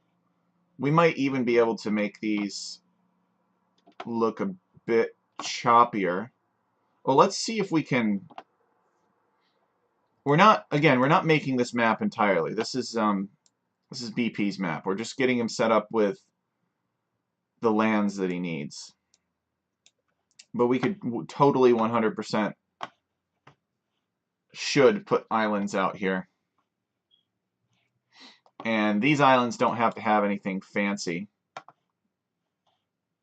They could just be surrounding the planet. Although, for fairness purposes, maybe we use our more direct placement methods.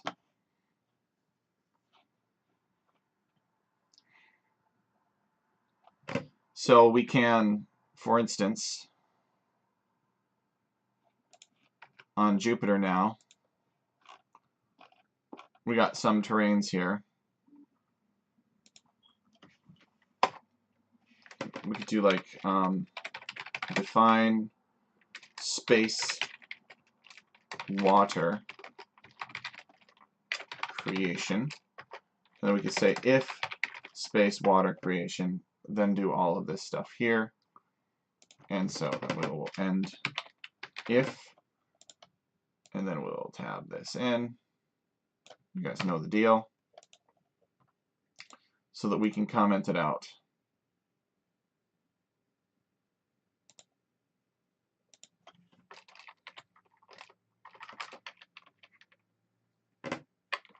Oh, no, that's not what we want. Then we can do define forest creation, and then if forest creation, and if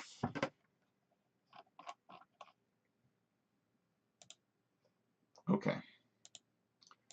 So we will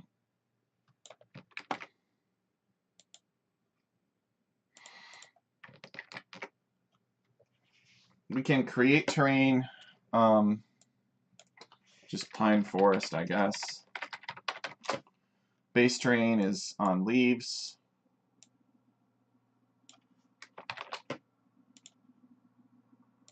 Land percent 10 maybe. Number of clumps 200. Space and other terrain types 1. We could see what happens here.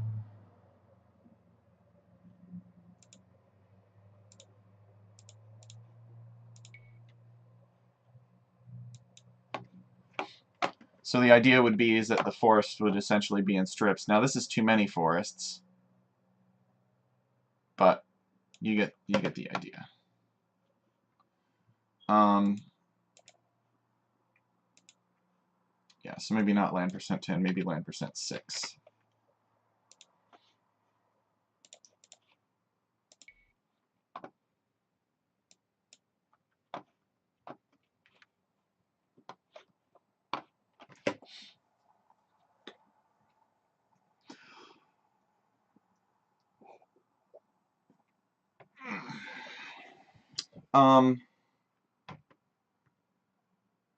Okay.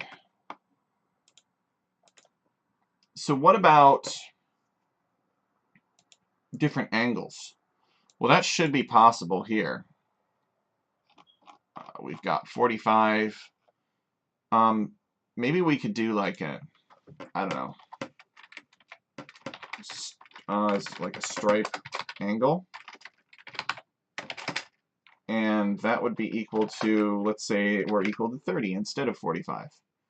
Then we could put our stripe angle down here.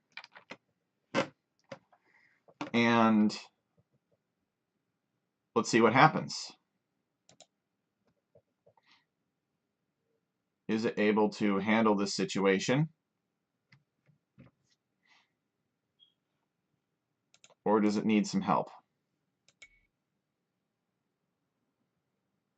Nice. There we go, look at that. Handles it perfectly.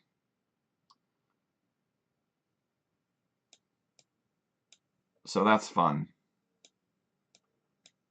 We can introduce the possibility that the eye of the storm is actually up here instead of down here. So to do that, we would simply come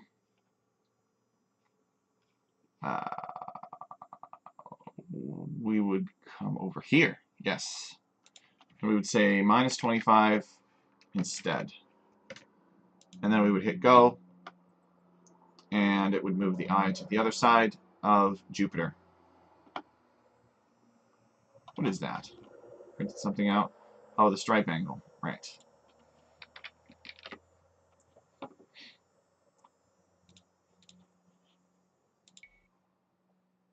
And bam, the eye ends up here. Because that eye does move around. It's a big storm on Jupiter. You never know exactly where it's going to be. Although scientists could probably track it and study it and have some pretty good guesses. And I think the eye is actually getting smaller too. Like the storm is slowly subsiding. But I could be mistaken about that. Okay, so we got the stripe angle that we've shown that we can adjust. We can adjust where the eye goes. There's no real need to adjust the boundary here, the border, if you will. There are two more things that I want to address. The first is player lands now. So we want the player lands. It's important for one of the flanks to be the flanks to essentially be equally spaced from this eye, which represents a lot of extra resources in the eye. This also might be a little bit much in terms of forests here too, but we can always adjust that. We could even go back in and clear up the leaves afterward. Like we could come back and we could change so it actually looks a little bit more random too. So we could create terrain desert from S, and this one is land percent 100. Number of clumps 9, 3, 2, and 0.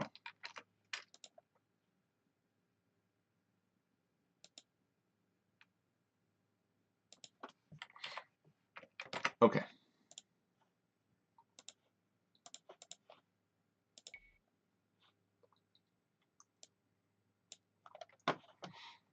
So as you can see, it's the lines become less clear now.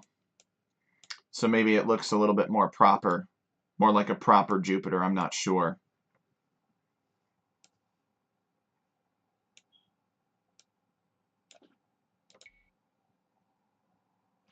Okay.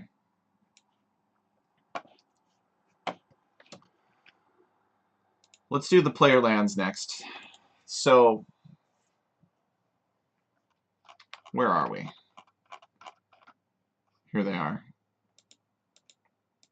Create player lands. Let's go. I'll be right back though. I'm gonna refill my drink here, and then we will make the player lands, and they will be awesome.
Well, I think I'm fully woken up now. Scripting has a way of doing that, wakes you up. Okay. I am back, boys.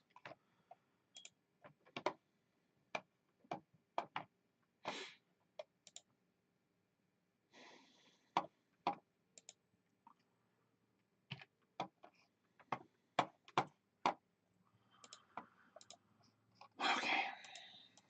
So we can uncomment this. And I don't think that these player lands are going to change.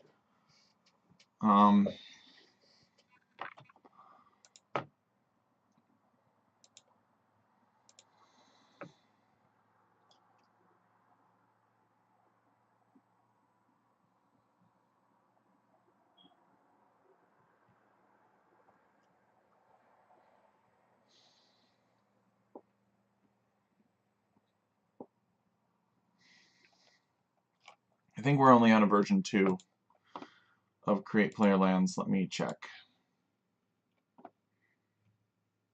Yeah. What? No. We're on a version 7. What? Create Player Lands version 7. Alright, let's go. So, version 7. What does that entail? How do I even use that?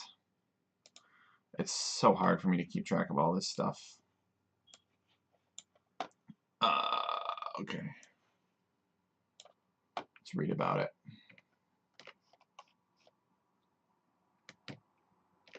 Oh, this is going to be nice.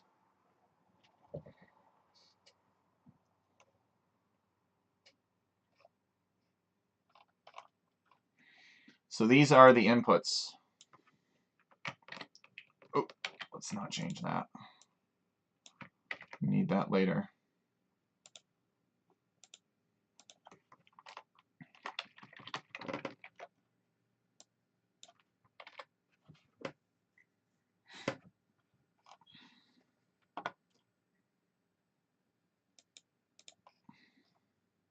Okay.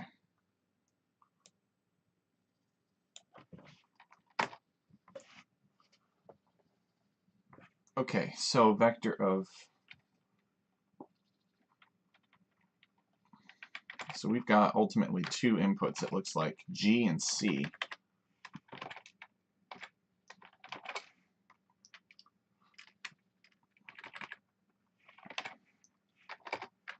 I don't even remember doing this. I remember doing it very vaguely. Jeez, it's a good thing I'm not a real programmer, because I would not be good at it. Okay.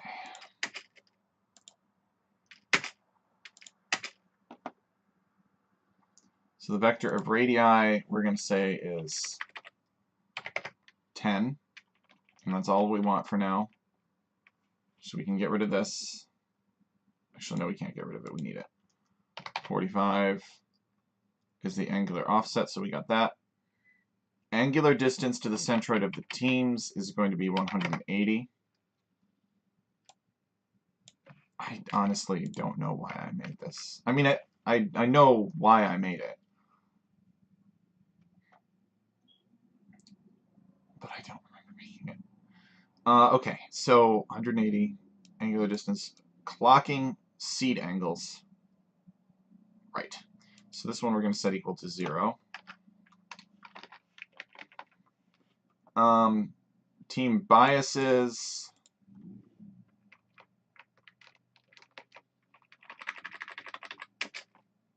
We're going to set that equal to 0 as well.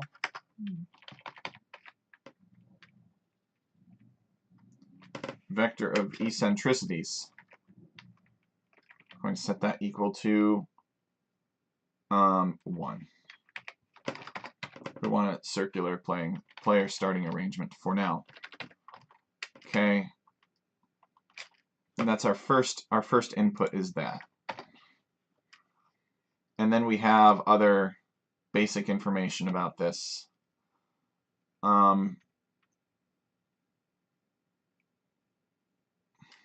Okay.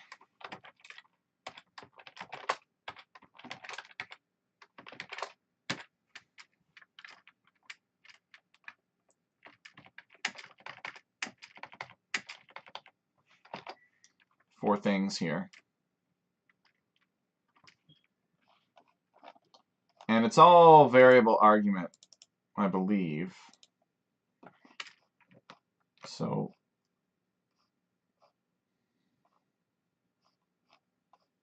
yeah. It's all variable argument stuff. So I don't even need to specify a lot of these.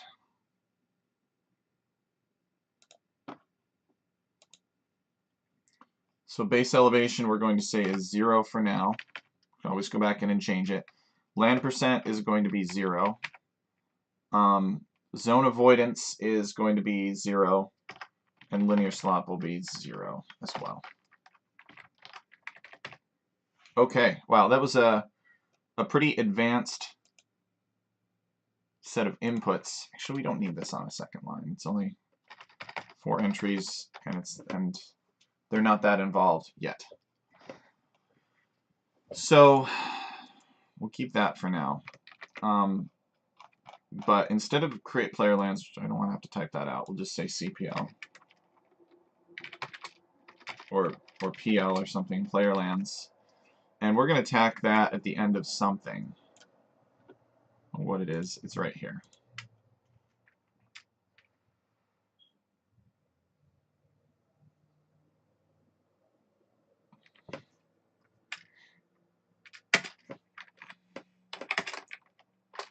We really don't need to pass CPL to this, I don't think. We just put it at the end. Okay. I think this is a fine place to put it.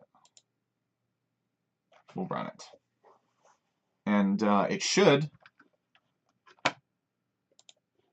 produce players as well. Hey, Seabass, welcome. The key is to comment your code. Stream's going well. Oh, it's a little quiet. Got a couple of random map scripting enthusiasts here.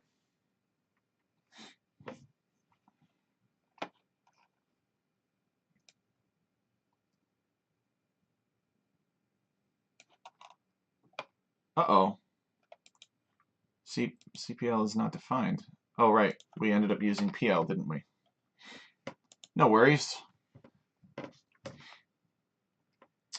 You know, back in the day, at the height of this in the King of Ireland tournament, I would say Glendalough. You could wait 20 minutes for all the lands on Glendalough to finish processing. There was so much overlapping stuff. Okay, so let's make sure that we have player lands in here and that they're doing something. Oh yeah.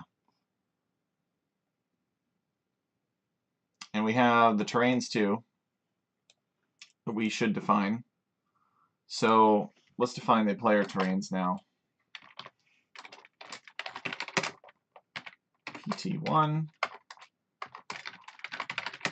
PT2,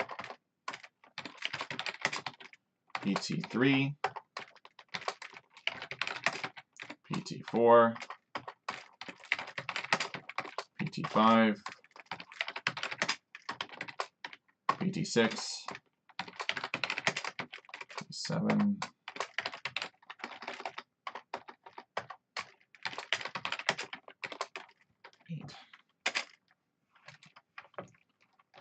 and we're going to define all these as zeros.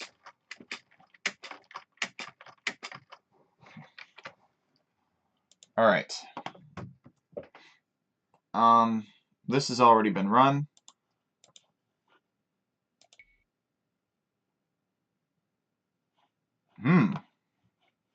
All right. Got a couple players here. That's nice. Of course, they're always going to appear that way. This is the giant map size.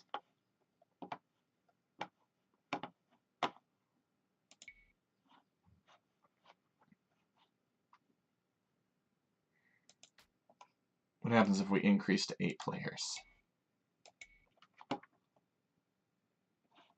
There we go. So this is the ring. It looks like this is totally unfair, though. We need to rotate 90 degrees, and even that we might find that this is too close to people. This eye, if you will. So we might have to adjust that. But putting the town centers down properly, we could actually change these terrains to leaves. Let's do that. So it kind of sticks with our color scheme a little bit better. Oh, we can't do that from here. We have to go over here.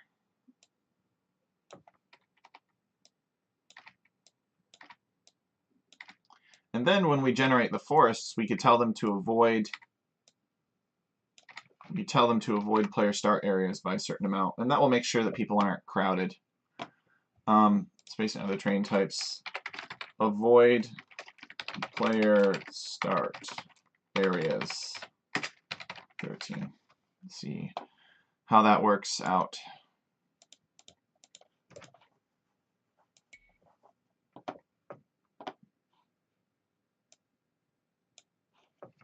Oh right, we need set. Avoid player start areas. There we go. They will avoid the player starting areas by a certain amount. Okay, now comes the part where we're going to start messing with these player lands. Make sure that they are good. And we will add as much variation as we can to them without adding too much. We could also increase the size of Jupiter if we wanted to. And it could change the game quite a bit if you could conveniently or easily range the edge of the map from land. It would make water a bit weaker. So we may wish to do that. But let's push these players out first and see where we stand. So this, oh, whoops, we just kind of put everything in here directly. I guess I kind of understand what everything is, but even still, we'll comment this out, I guess. It's not doing anything, and we'll tentatively keep with this. So let's push this out to 30, and then we need to rotate everyone's seed angle. It's the fourth one. 1, 2, 3, 4 by 90. Okay, and let's start with that.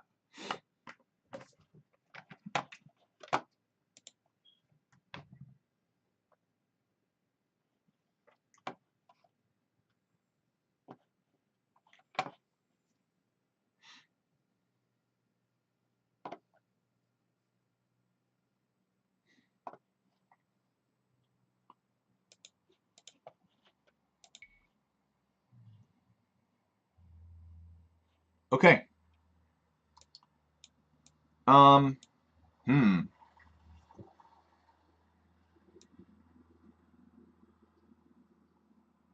Better. This is kind of where it is.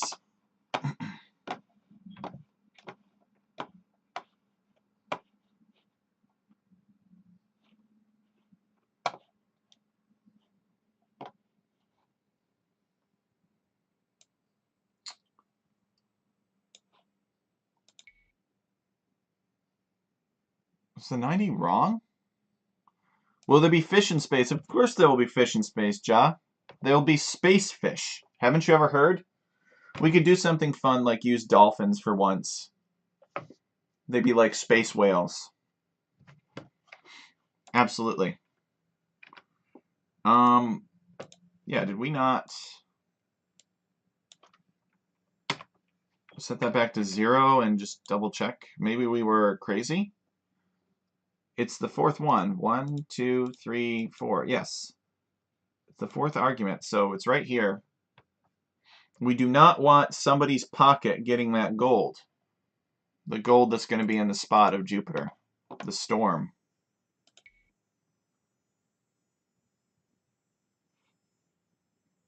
And yet they somehow still are. It's here and here. Oh, you know what? I bet we need to rotate it by like 45 degrees or something. Okay, now that I'm paying attention to where it actually lands.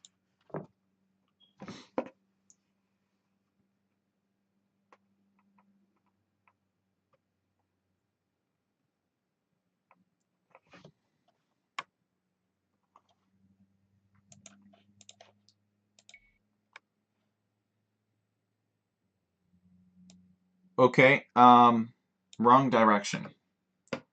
Minus 45.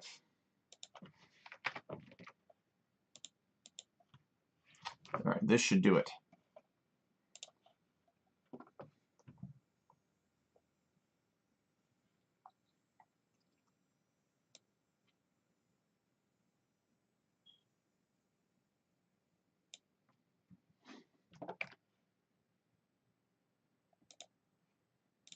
That's all set. Okay, perfect. So red versus gray, orange versus blue down here.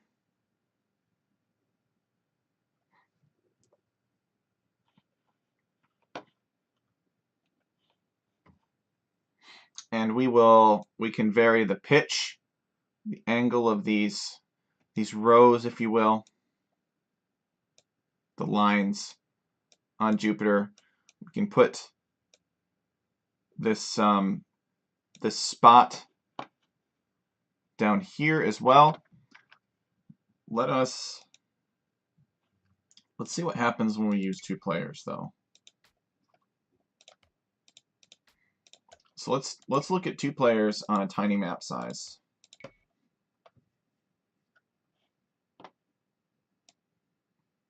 So the 2 players are indeed properly across from each other. There's all kinds of beach terrain, though, which I don't like at all. What's going on with that? Where did that come from?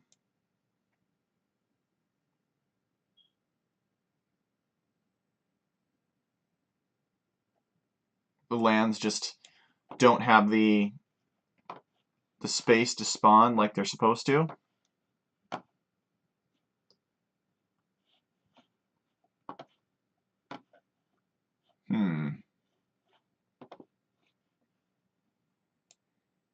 I don't really want players to start any further apart, though.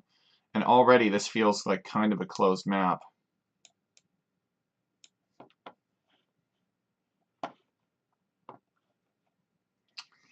We should figure out what's going on with this, though.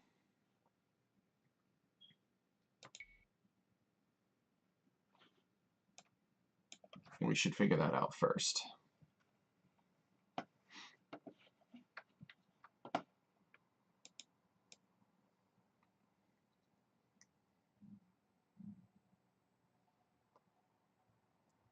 I don't know. I think that there's just too many of these stripes, if you will.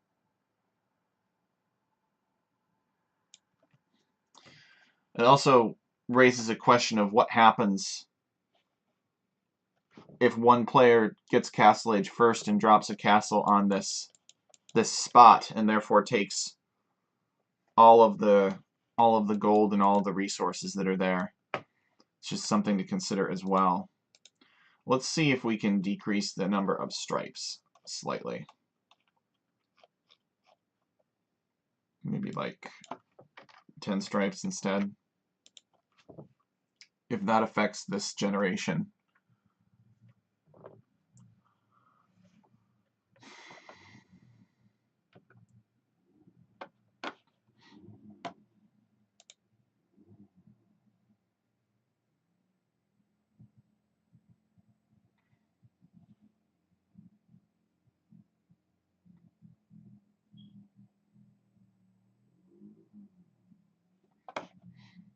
All right.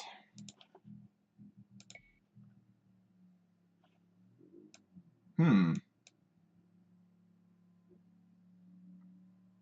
would almost argue that that would be worse.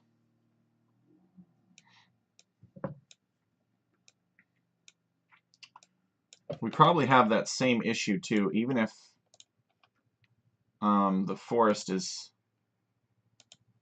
undefined.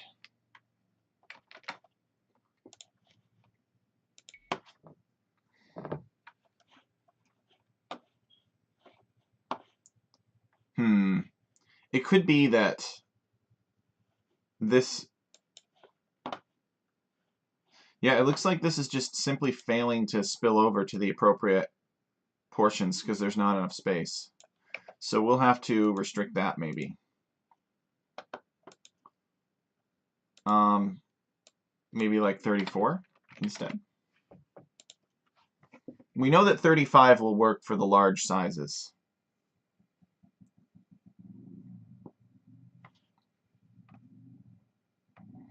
And we also know that we could brute force it and go in and generate all of those lands if we wanted to. Alright, there we go. That's better. So 34 will work now. And maybe this is an appropriate number of stripes, or maybe we go back to the number of stripes that we had before.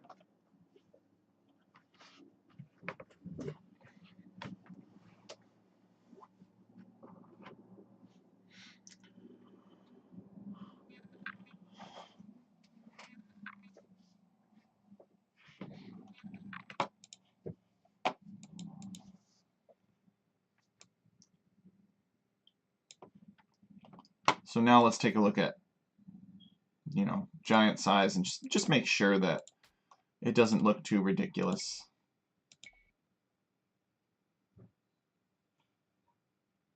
No, that's all right. That's fine. Interestingly enough, though, the stripes appear to be thicker near the top and bottom. Isn't that interesting? What could be the cause for that, I wonder? Why is it thicker down here and thinner up here?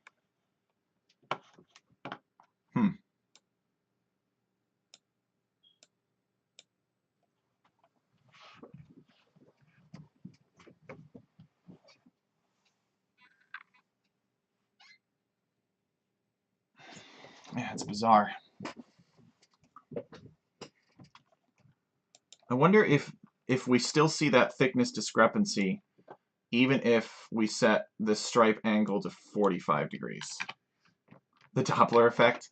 Yeah, just throw some space term in there. No one will scrutinize it. Let's run that.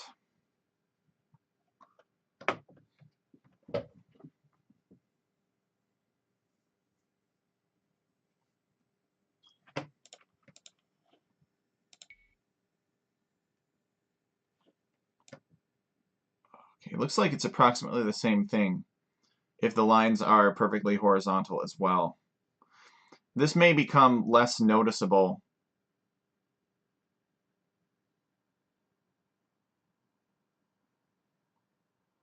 Yeah, it might be less noticeable if when we add the forests in.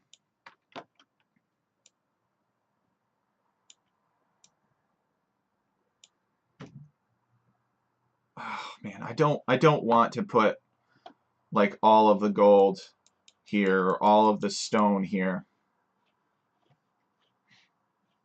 I'm trying to think if there's some way to balance it out. I mean, I want to make this spot unique and cool.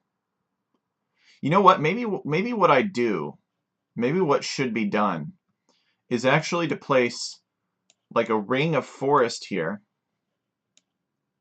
and then have the minerals on the inside so you have to chop through it.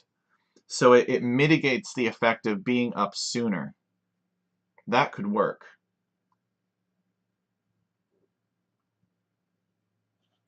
They're thicker, but they're also shorter in length. That's true, Jonathan. But we want them to be shorter in length down here because we don't want them to intersect with the edge. If they do, then this desert land will not spill properly everywhere. Well, let's redefine the forest creation and see how it looks. Create all the forests.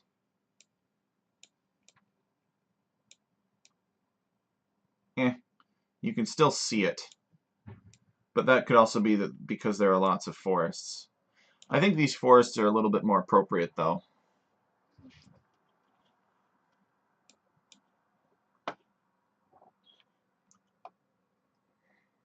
It's a sphere, so you can see them from the angle. What?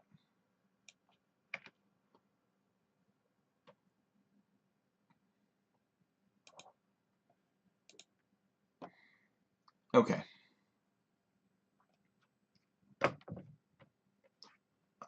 Not this. So, let's come back and reduce this land percentage further. Yeah, I don't know. It's a mystery to me. We didn't do anything to make them actually thicker. They still have the thickness of 0 according to this.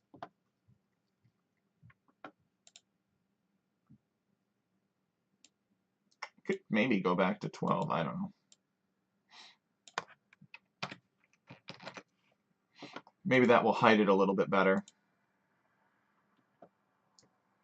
But we'll have to test the tiny size with 12 to make sure that that desert makes it everywhere it needs to go.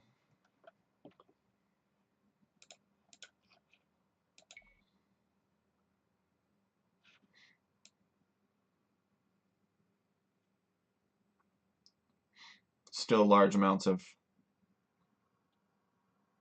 pine forest here.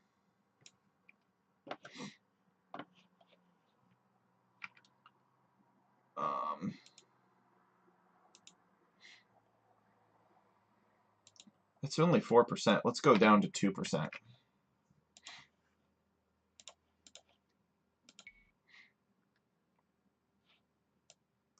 Oh yeah, look at that. Now that is an open map for you. We'd have to give each one of these trees like 500 wood a piece or something. But even then, it's not a lot of wood lines.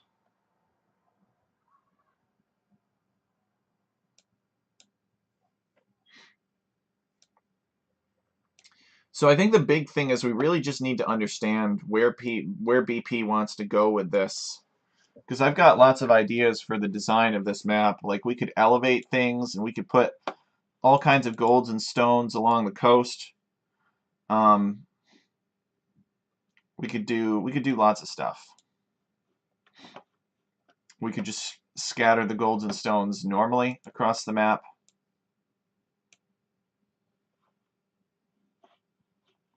I think we're gonna go with land percent 3 maybe.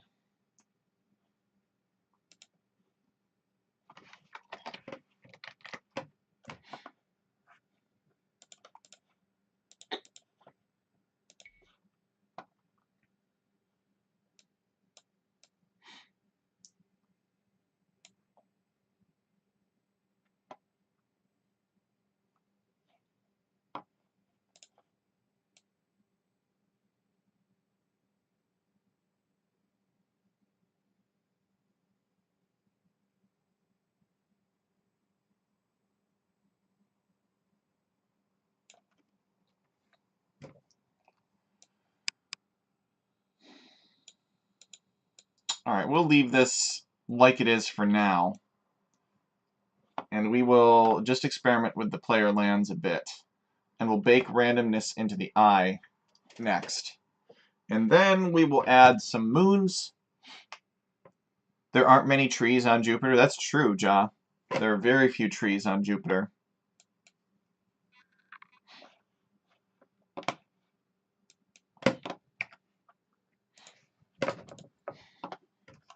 So let's see what happens when we have the angular distance.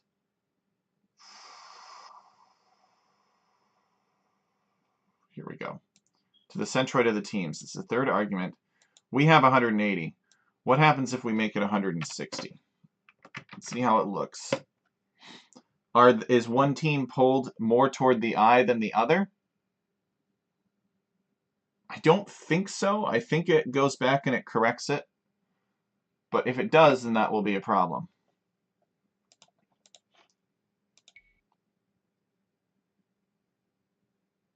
Okay, no, it thankfully does not. So that's good.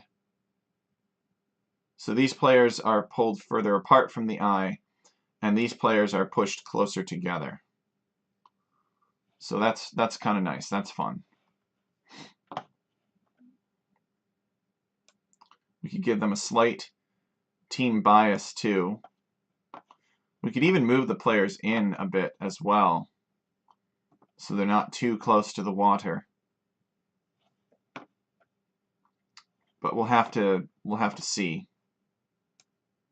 This could be a lot of fun though. These players are right next to each other.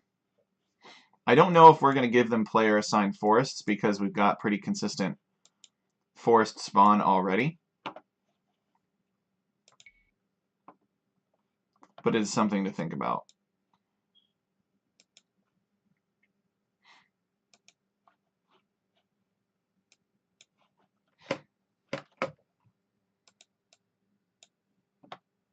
Alright, what? So we pushed them a little bit closer together. I think maybe that's too much. What do you guys think? Do you think this is too close for the players to be together? I think that's like fun distance right there. But it might stack up with everything else. So let's take a look in the other direction now, and let's look at 200.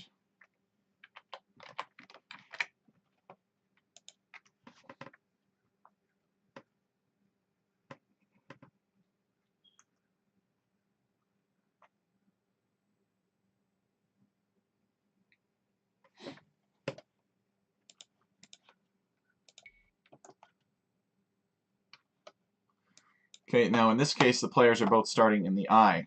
Now we want the eye to have its ring of trees around the outside. And you have to chop through to get to the goodies on the inside.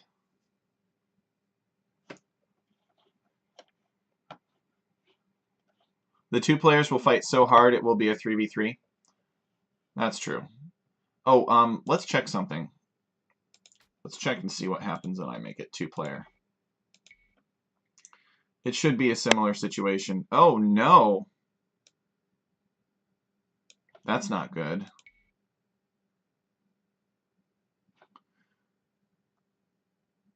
So in this case, red is clearly closer to the eye than blue is. It's like these leaves got missed too.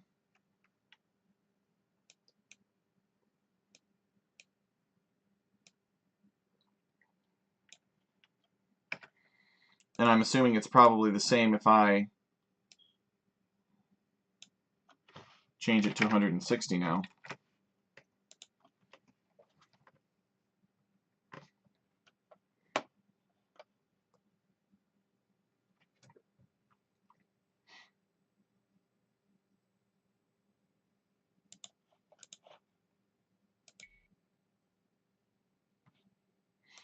Yeah, in that case, blue ends up closer to the eye of the storm.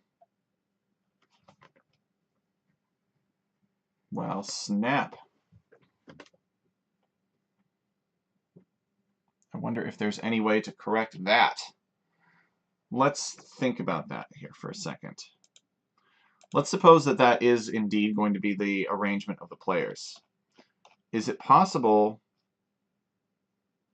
to make it so that the eye, this is the eye right here. What happens if we make it so that it is the angle, the eye is already set to 45 degrees. The only thing that I can think of is what if we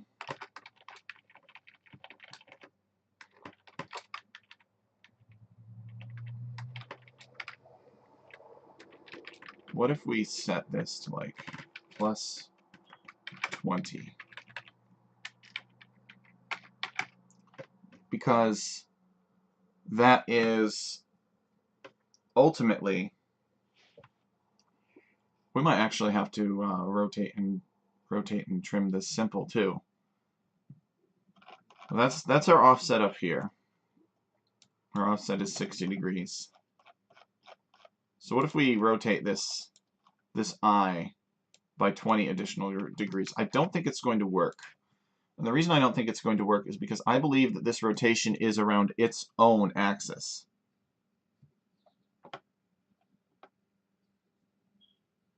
But let's see. Oh no, that did work. That worked. We just need to flip it to the opposite direction.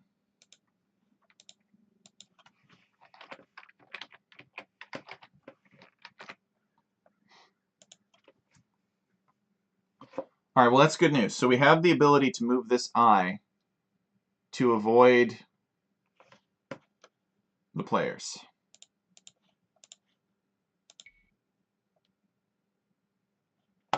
Kind of.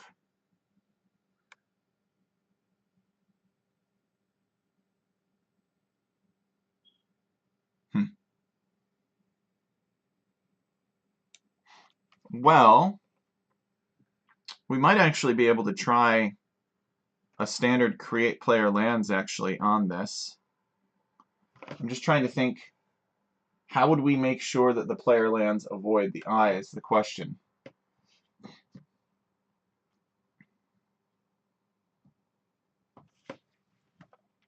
I'm not sure if it can be done. Let's put the eye back where it was.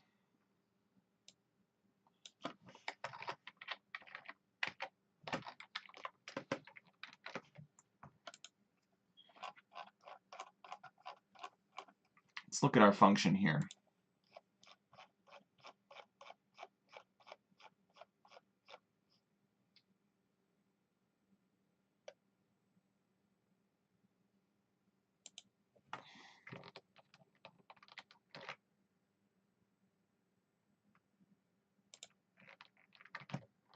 It's supposed to be corrected for the ADC, though, the angular distance to centroid. Why is it not doing that? Let's comment this out, save it, regenerate it, and see what happens now. I had this so I could turn it on and off when I was doing the King of Ireland tournament, first developing this function. All right, I'll be right back.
Okay.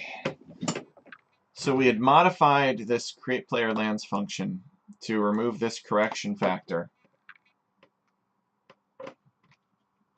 And where is this actually?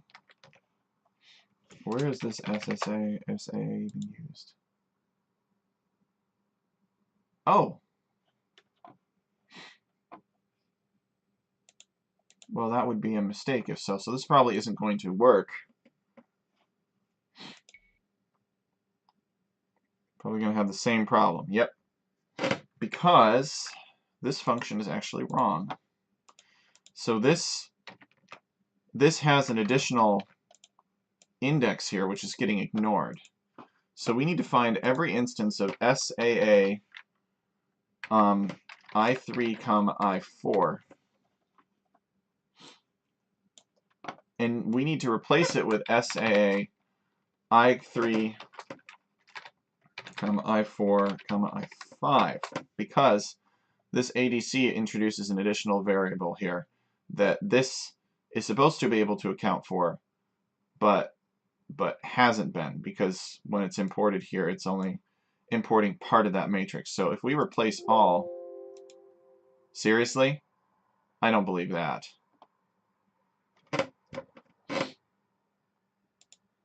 No, there's literally one right here.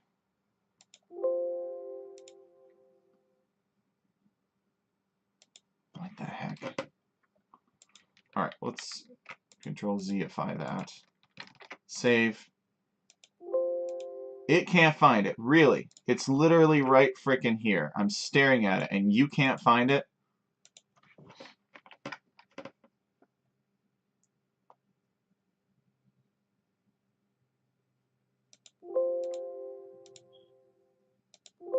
That's the only one it can find.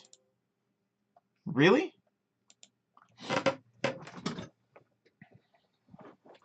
Alright, well, let's copy this and paste it in here. Can you find it now? It can't even find it when I copy and paste. What is this garbage? Come on. Alright, well, then we'll just do this the old-fashioned way.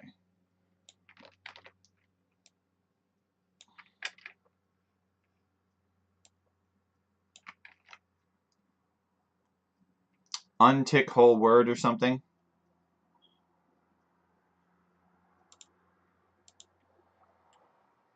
Here we go. Thank you, John.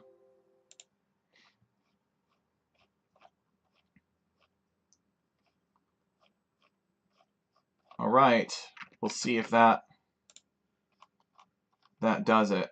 That should correct for this number right here. And if it doesn't, then we'll sort of throw up our hands and say, oh well.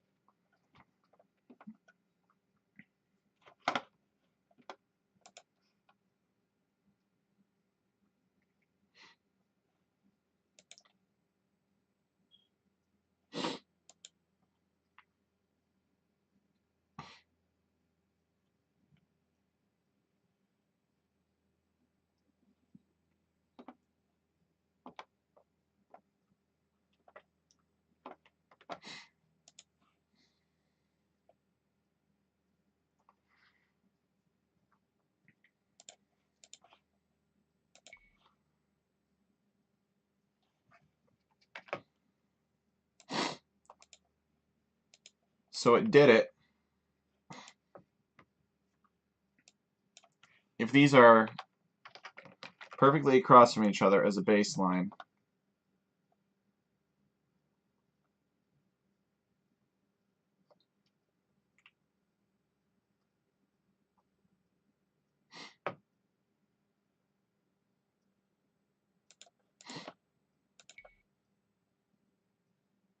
that works okay. Alright, and now we take this and we set this equal to 160. And we should run it again. And it should open these players up upwards or maybe downwards.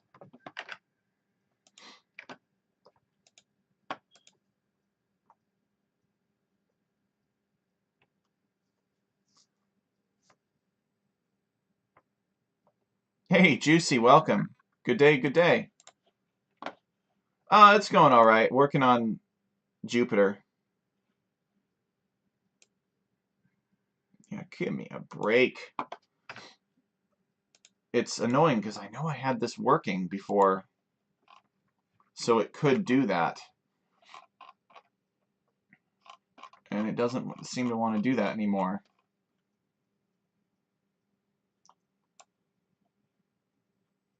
Adjusting for the angular distance to centroid. There it is right there. I specifically left this line of code in there and commented out. But it's still just not doing anything when I bring it back, which is unfortunate.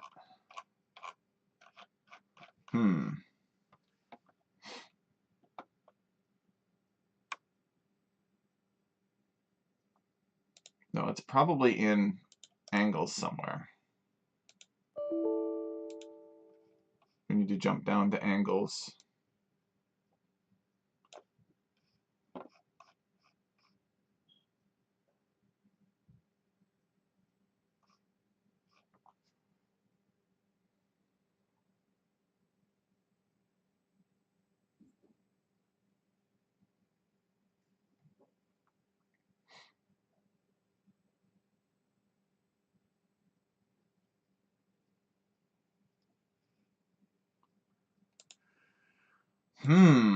Well,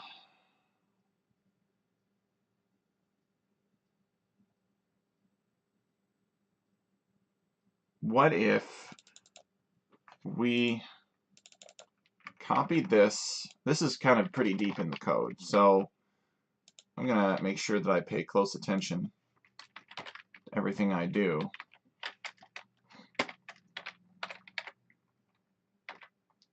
And we do like a plus and minus kind of deal, and we split this ADC here.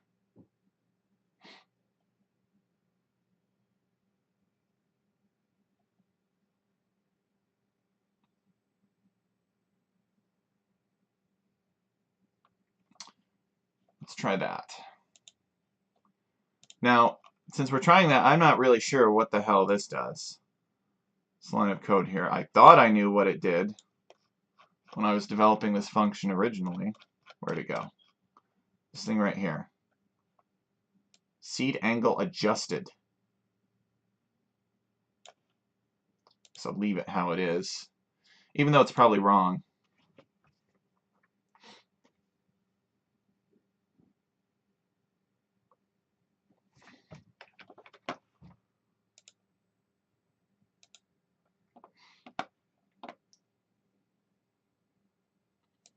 Okay.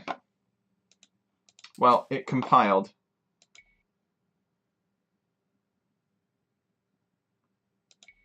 No. That's not right.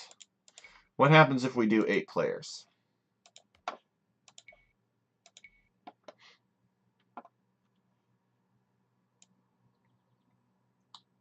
we do 8 players, it's fine. But if we do fewer than that, it simply fails. And we need to make sure that it works for all player numbers.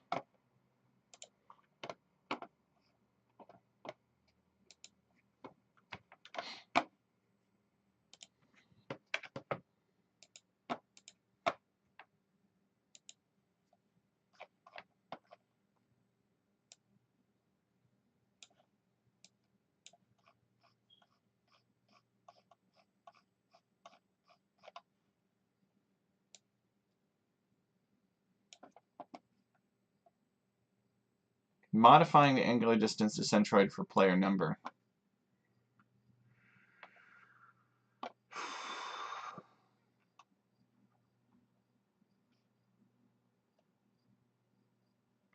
You know,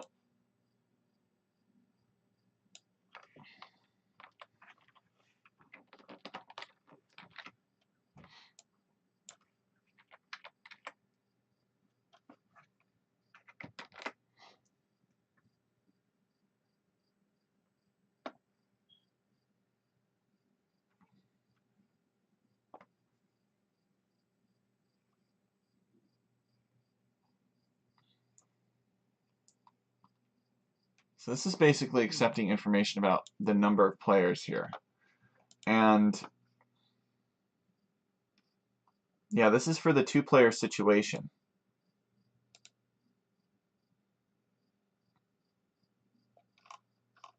And it's not correcting for seed angle. It should still correct for seed angle. That's the thing. This is basically just going to give some angles.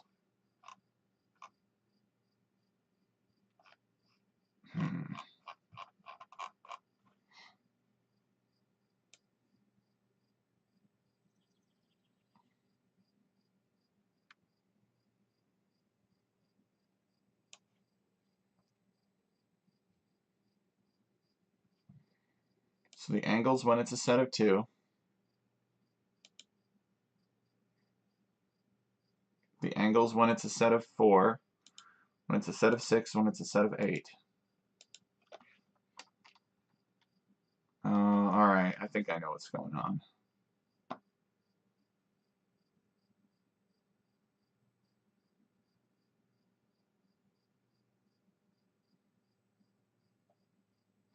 So the seed angle is not part of this calculation here.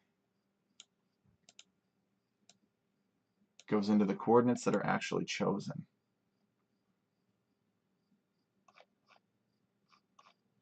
So we need to go take a look at coordinates and see what happens. And maybe this function just needs to be inside of coordinates. Seed angle adjusted. So where is it actually using this? Right here. So it's rotating it.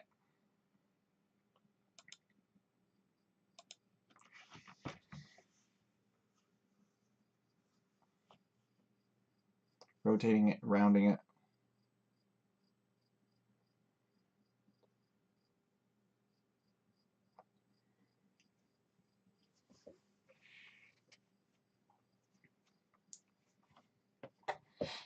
Except it's literally doing nothing for the case of 2 players.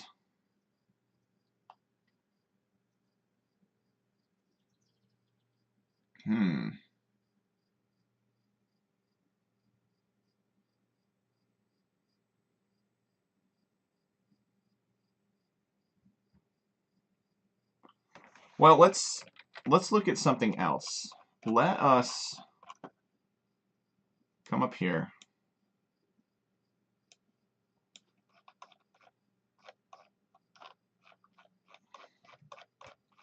It's in kind of a tricky place to find.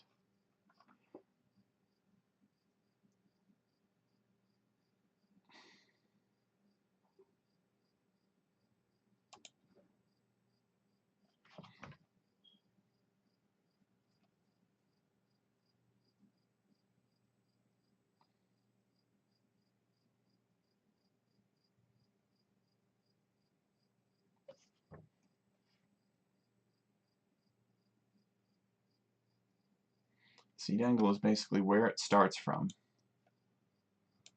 It's accounting for some of that offset distance, and it should be accounting for this angular distance to the centroid of the teams. And it's not. At least, not for a 2-player. Let us comment this out and try just SAA I3, I4, I5 is equal to just SA of I3. So this will create a lot of extra stuff. But we will run that, and we will see if it still has the ability to correct for 8 players like this, even without those lines of code. Okay. So let's run it. Yeah. Riveting, I know. Keeps you really on the edge of your seat.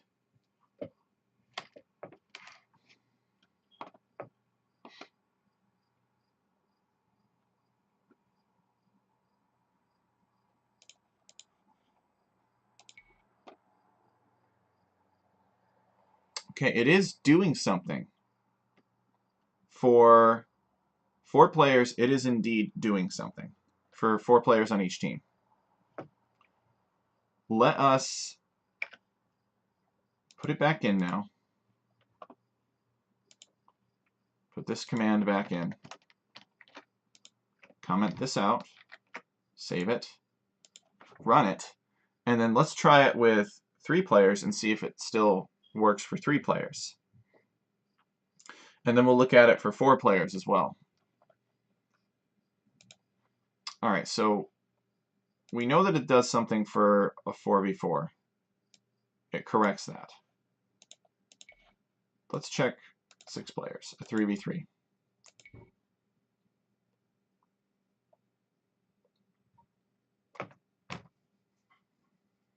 Alright, it starts to drift. It starts to drift in the 3v3 case. And in the 4v4, it probably drifts a little bit more. Yes. And in the 1v1, it probably drifts even more than that. I mean, this is pretty...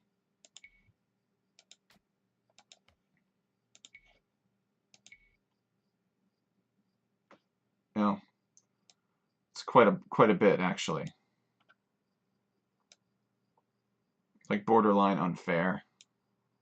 Not borderline. Explicitly, obviously, patently unfair.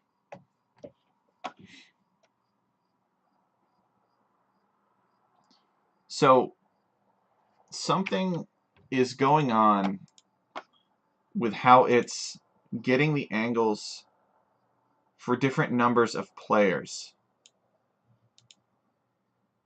that's affecting its ability to adjust properly. And we're running it for land positions of 2, 4, 6, and 8 players. Getting the coordinates in such a manner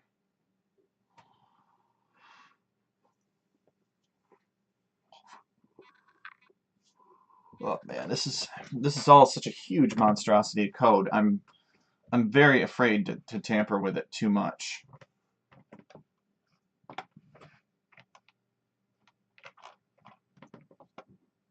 For j is less than or equal to 2, so the number of players less than or equal to 2.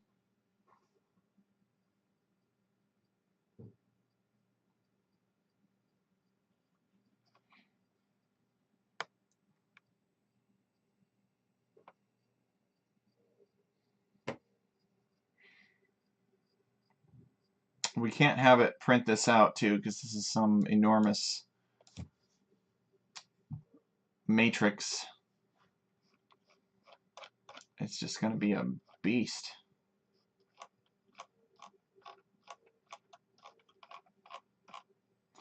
We had this problem with pasture before too. We know that this is working for the 4v4 case. It starts to kind of not work for 3v3, not work for 4v4, and be patently unfair for 1v1. So what is going on?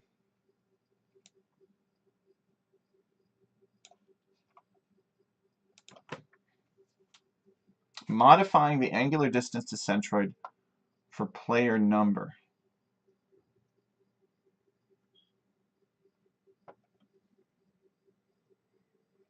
And the seed angle does not get modified from that, and yet a set of angles comes out. Yeah, the seed angle is not even considered here.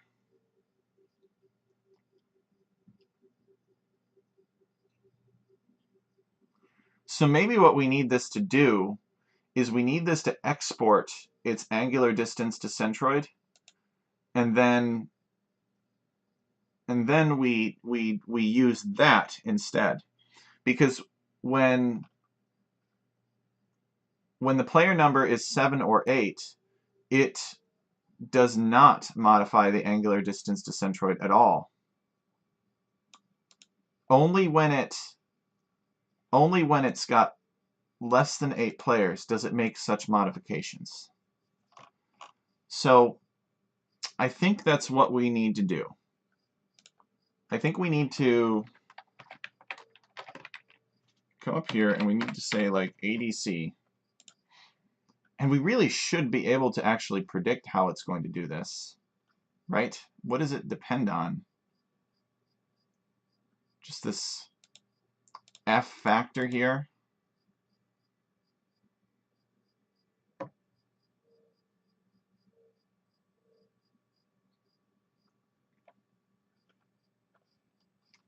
Why are we modifying the distance to centroid inside of this function, I guess, is another way of putting it.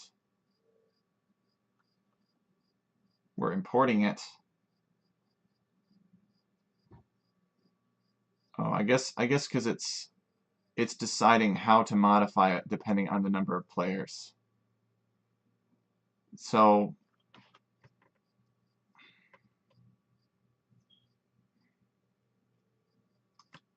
if player numbers are 7 or 8, then it does something over here. All right. So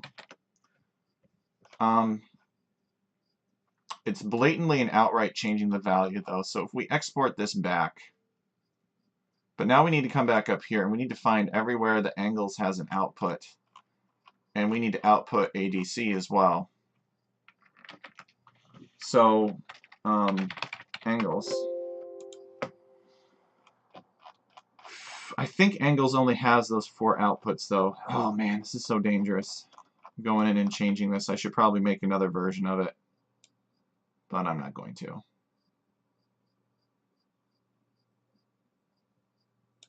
I think this is the only place where it's done. So just getting the angles here. And what? ADC was modified some way? Like ADC1, ADC2, etc., etc., etc. So we're going to call it ADC2, ADC, ADC4,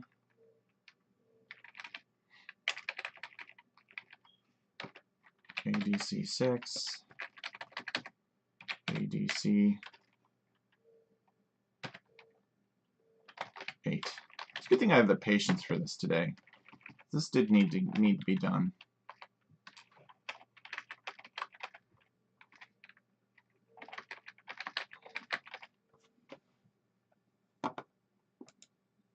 Okay, and I guess this is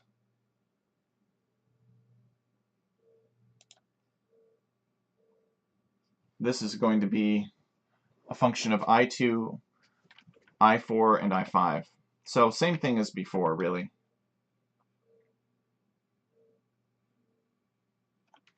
No, actually not the same thing. I2, I4, and I5. Because it's going to depend on all this stuff here.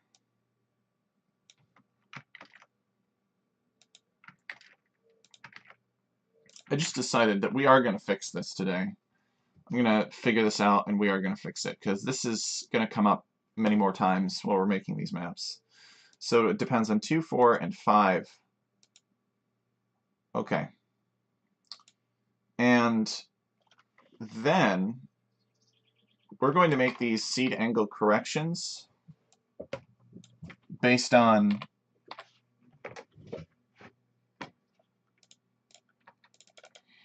so we'll comment this out, we'll copy it, we'll come down here and we'll uncomment it, and then we'll duplicate it.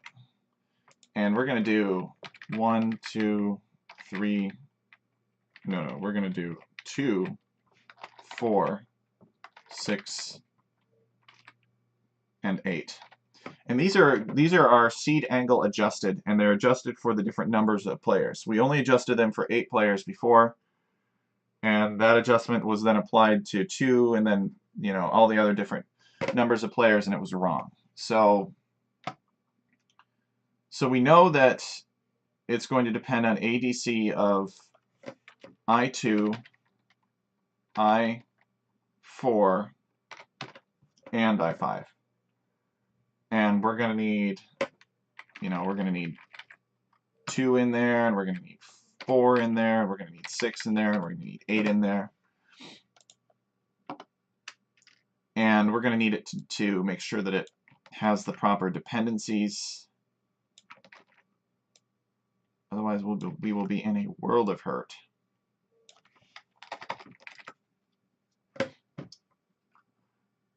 And then finally, since we have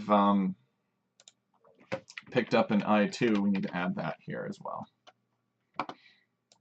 So it now just got even bigger.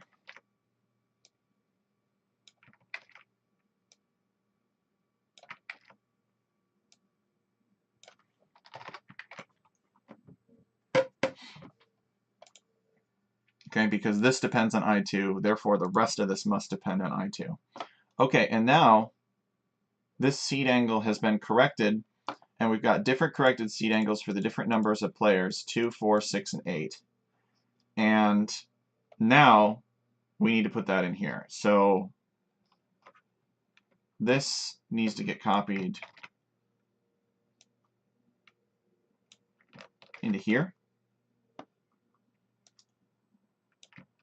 And this needs to get copied into here, because this is the 4-player version.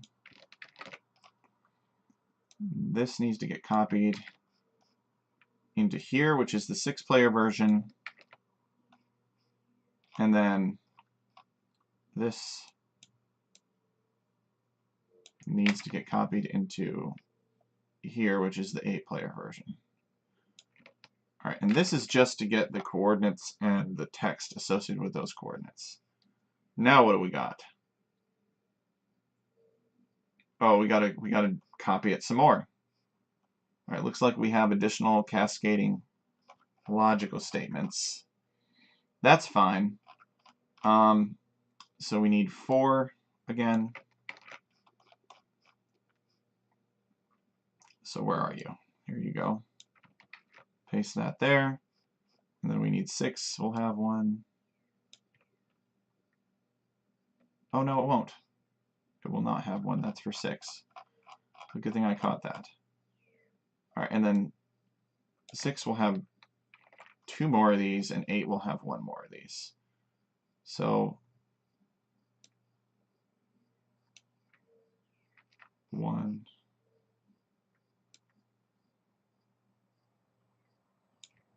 And 2. And then we need actually 2 more of these too. Seed angle adjusted.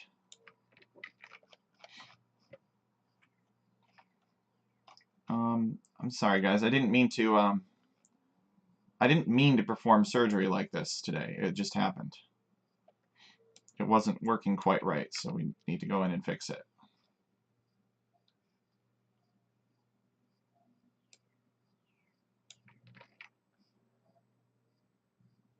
Okay.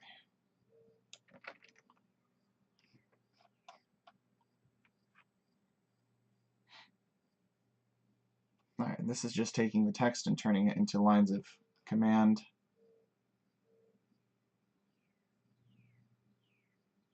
Oh, apparently I have a 3rd version of the random statement. That's nice to know. Which I haven't been using. Really? Do I really have that? How can I have that? Okay, so that's all of the writing portion, and then these are the base functions themselves. So save that. Yeah, I do have a 3rd version of it. Oh gosh. I get so confused. Made in October of last year. 2nd version was made in May of last year. All right. Well, then we can come over here and we can update this to take our 3rd version instead. All right. Fingers crossed. Moment of truth.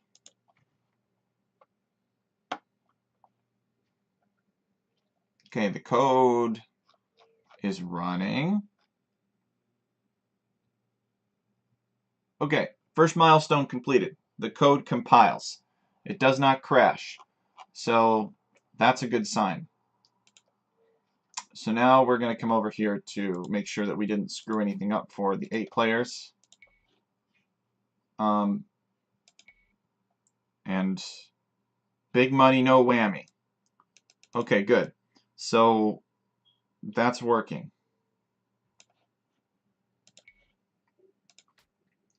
Now let's see if it starts to look bad for 6 players. No, that looks promising for 6 players. Okay, 4 players. Okay, that also looks promising.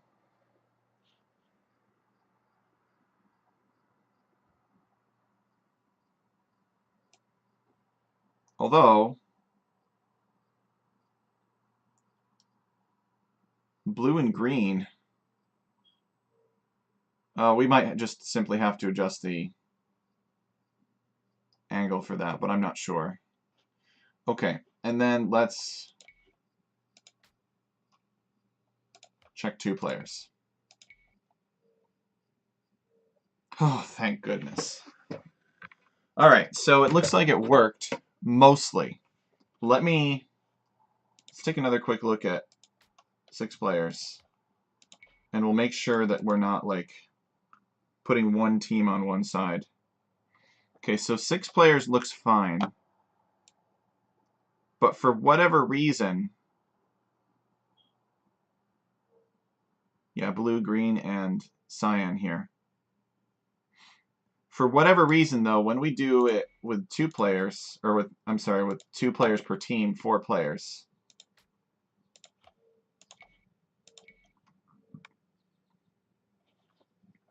Green and yellow. Hold on a second. Oh, is this without team positions?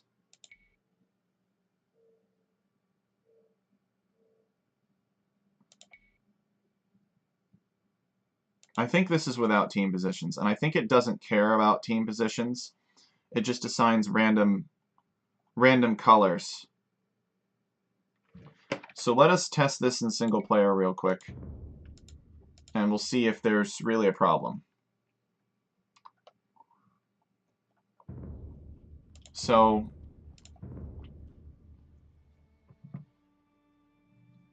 I can't imagine how like adding an adjustment for the angles is suddenly going to change the fact that the players start spawning in different locations.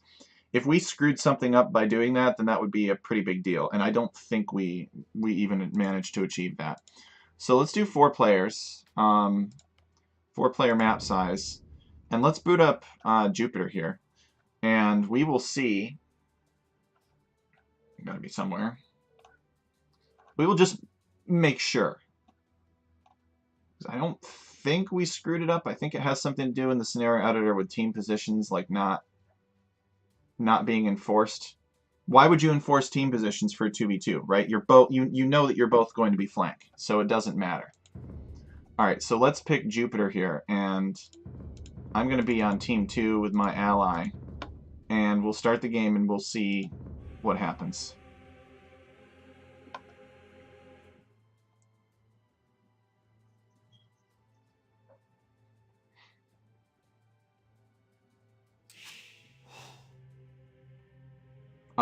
That is not good at all.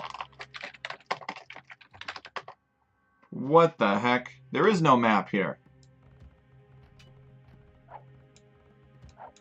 I could have sworn I picked Jupiter. Did you guys see that? This is indeed Jupiter. And we've got all of these lands. And we've got the player lands at the bottom. So, WTF. What's going on? Why does it waste my time like that? Just give me the map that I selected. Alright.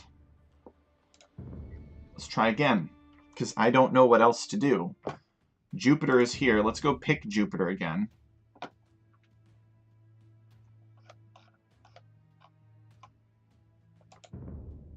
pick Jupiter.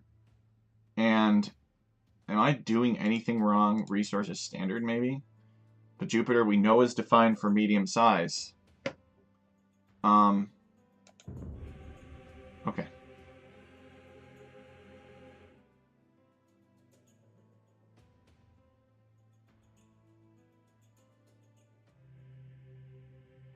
Okay, good. This looks like how it's supposed to. And as you can see, I'm on one side with my team. Now we had a little bit of a fail in terms of like getting desert everywhere. But in terms of actually like placing players, we have orange and red that are on the same flank. Because it doesn't care about colors in this case. I may even have team position selected. I'm not sure. I didn't check.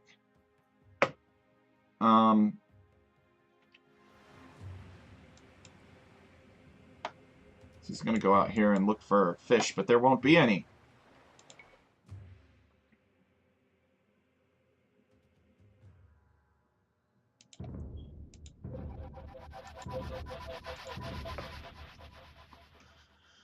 Alright, good. So problems are getting solved.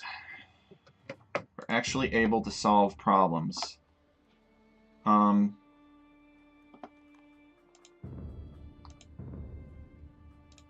Let's look at the settings that I used. Yeah, I even used team positions and it didn't care. Because it has no consideration for team positions in 2v2s or 1v1s. Okay.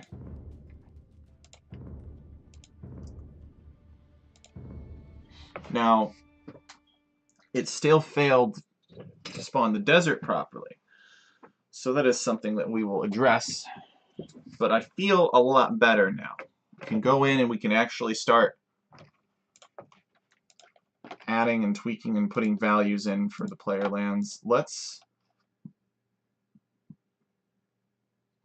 guess we'll just dial this down to 33. Wait.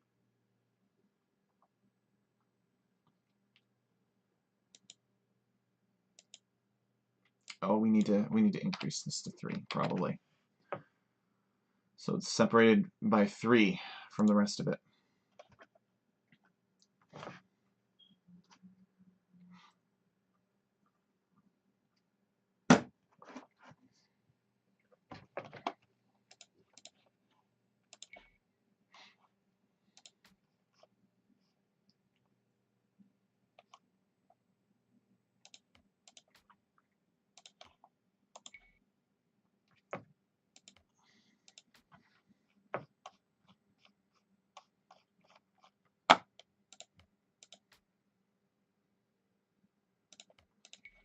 Okay, Jupiter on a tiny map size.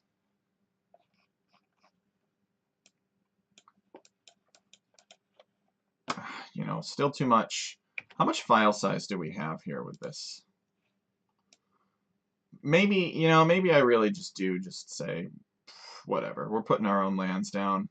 We're not going to put this manual land in the center.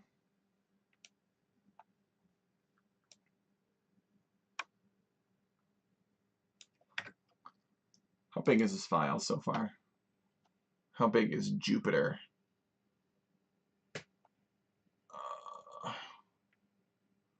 Space maps, Jupiter.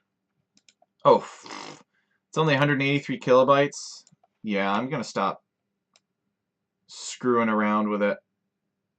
Because now I'm starting to get like, I don't know, I don't want to do it too small. So, let's see here.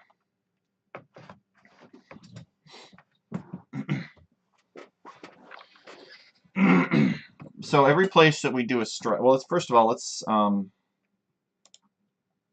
back to our actual script file for Jupiter.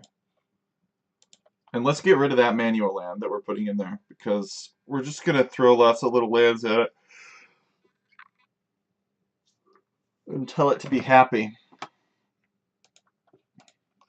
So let us come down here to land generation and get rid of this. These are so rarely ever useful.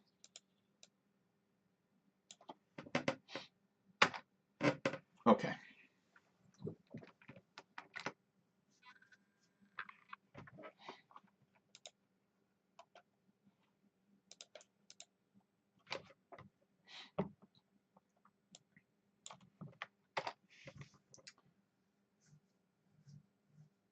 So we're doing these stripes. We could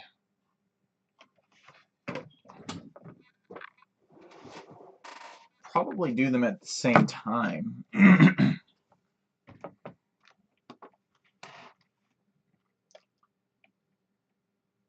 We can make this offset y equal to 0 now. This is fine.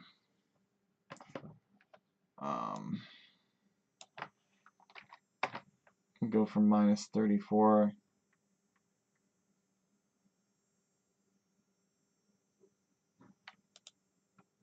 Oh, actually, not quite. But we will make it small. We'll make it like 2. All right, and let's have a couple more of these landscribe commands here. You can never have too many.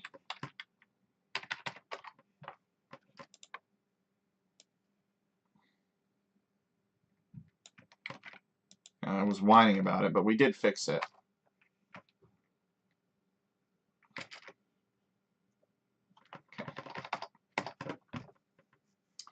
So each of these are going to be like slightly above or slightly below.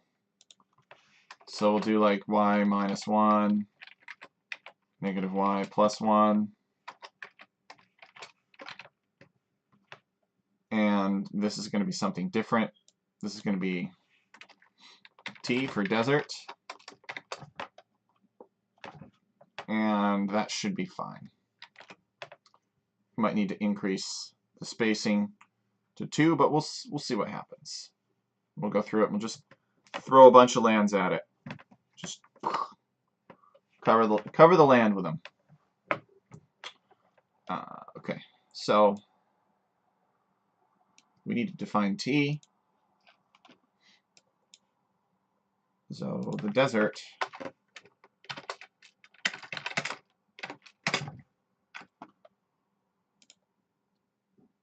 is, it's one of the original ones, so should have a low number. It's 14.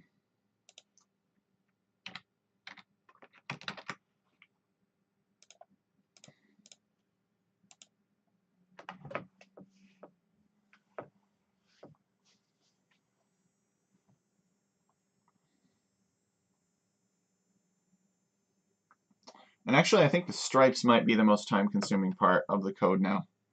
Maybe not. Looks like it's done. 17 seconds. Yeah. Okay. It's better. It still looks like the stripes are a little bit too close. Maybe we need to give them plus 2.5. Because the spacing is technically, well, actually I don't know what the spacing is. It's 32 plus 32, so 64 divided by 12.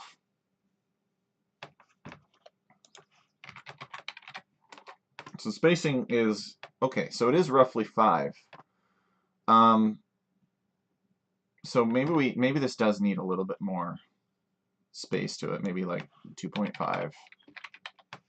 It's 2.5. Okay. We will rerun that and see if that is any better.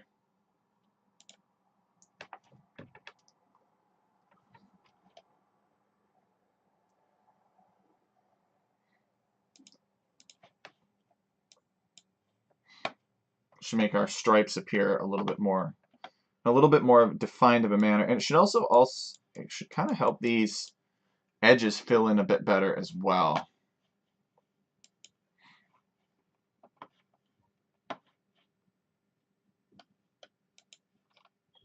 What happened to our evil fog terrain? It's no longer glowy. Wait. No. It seems to have given up doing that. Maybe I need to change the size of the map, and then it'll glow at me again. Sometimes you get that visual bug. Okay. So it's all set.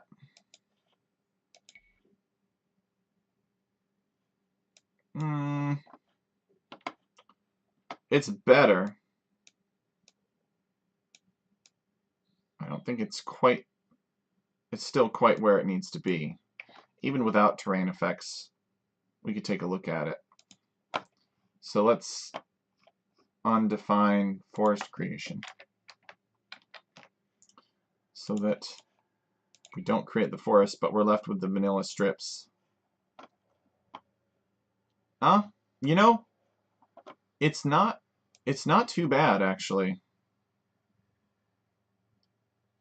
It's a little weak near the edges. We might have to go a little bit closer toward the edges. But, you know, this is character. This is good stuff here. The only reason that the forests are not appearing is because we're telling them to avoid other terrain types for a certain distance. And so it's very limiting in where they can be. But if we told the forests to... We probably also need to extend this a little bit here. We told the forest to not care so much about that. We could probably still get some good stripes of forest.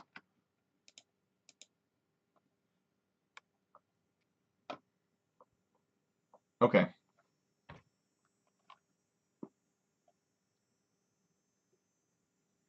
So maybe we make this 38 now. And that should also help Y too.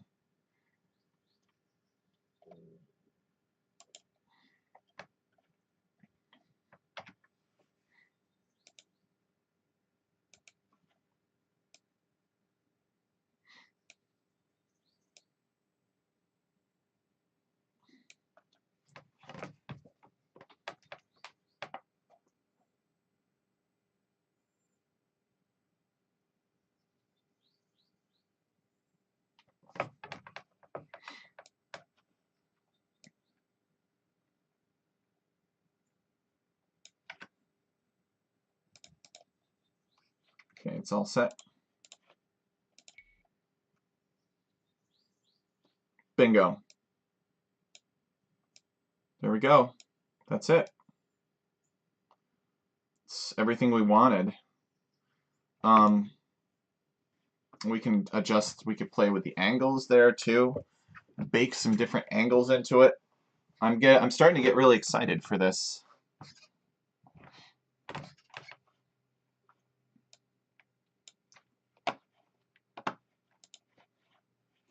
Okay. Let's try to get back to where we were. This is all broken and jagged, but I think that's a good thing. I think it gives a feel of turbulence to the storms. And so that's not so bad.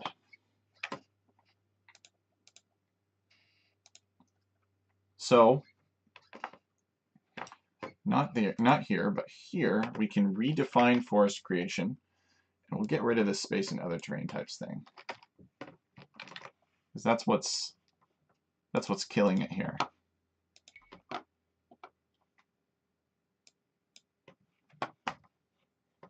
There we go. I don't know, it's kind of got a little bit of a Serengeti feel to it. Might need to decrease the number of clumps. And this might actually need to be adjusted for the map size too. Gives them a little bit more of a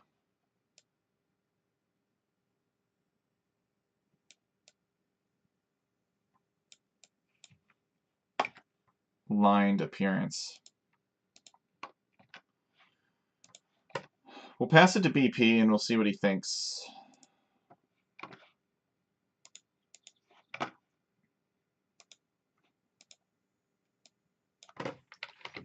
$40.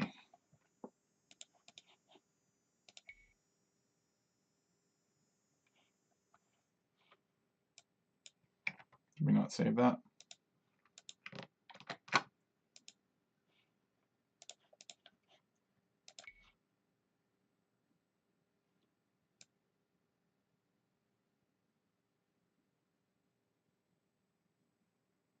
I don't know if the stripes in Jupiter are obvious enough. So for instance, if we didn't convert back to desert at the end, would it look better on the minimap? Would you get more of that stripe feel?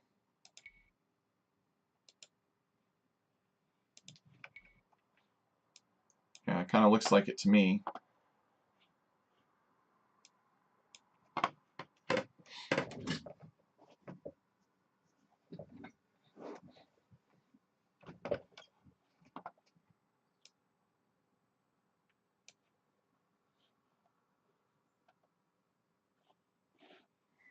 This does not have to be dirt either. We could make this a jungle or something and then layer the dirt on top of it. Could be a lot of fun. Or we could elevate everything else and have the area with the gold be a low pressure system and therefore it's lower elevation. That could be good actually. I like that.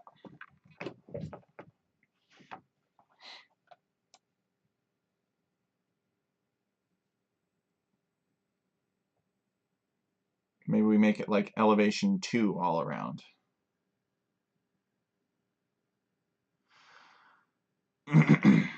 But we'll see what he says. Let's go now and, assuming this is good, these stripes are good. The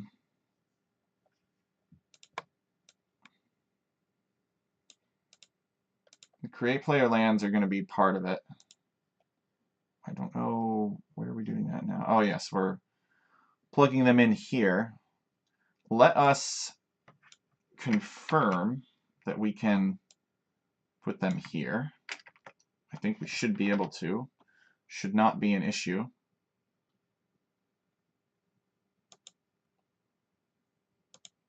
So we'll comment that out and uncomment this.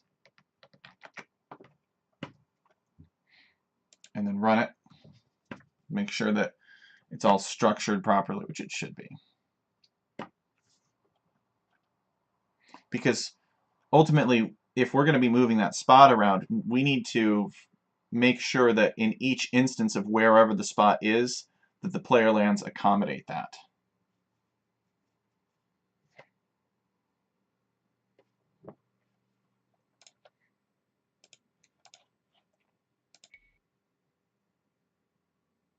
Okay, looks normal. So that's fine.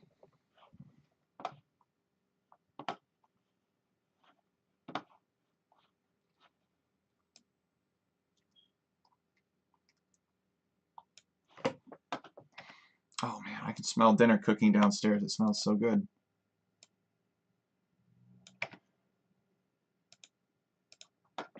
Okay, so let's get rid of some stuff. Let's get rid of this. Let's get rid of this. We don't need this anymore. All right. So we don't need to loop the edge of Jupiter because regardless of how we set up the map and how the player, how the player lands are and everything like that, we're still going to have this circular shape around the edge no matter what. In fact, well, we should probably still have this anyway because it does sort of bound the edges of these, and I think it makes this look a little bit more perfectly circular. But we could try a version without it and see what happens. That could be fun. But I don't think we're going to do that now. I think leaving it like this is the right thing to do, unless there's some specific reason why we need to get rid of it. Oh, what the heck? Let's try getting rid of it. Come on. You know me. So I'm going to, at the end of all of this, I'm going to suppress this basic parameters. There's no oasis here.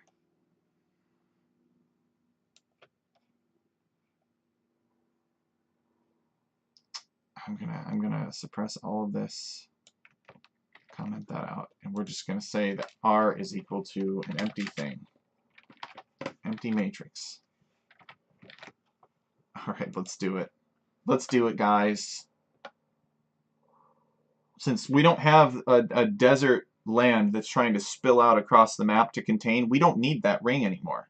As long as we can... Oh, shoot.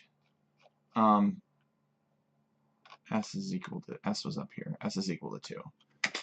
S equals 2. We don't need that ring to contain a massive land anymore. So as long as we can get good control with these stripes, that's really what matters. Thing is, I don't know if it's going to be that great. It could be a little bit choppy. Oh shoot, we don't want R, we want JE. What am I doing? Good thing I wasn't asleep like that when we were adjusting the player lands function. That could have been pretty messy.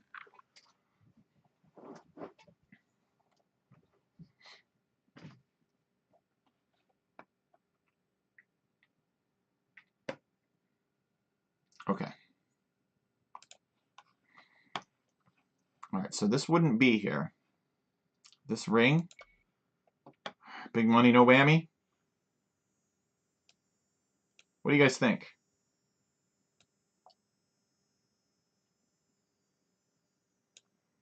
It doesn't look exactly circular anymore.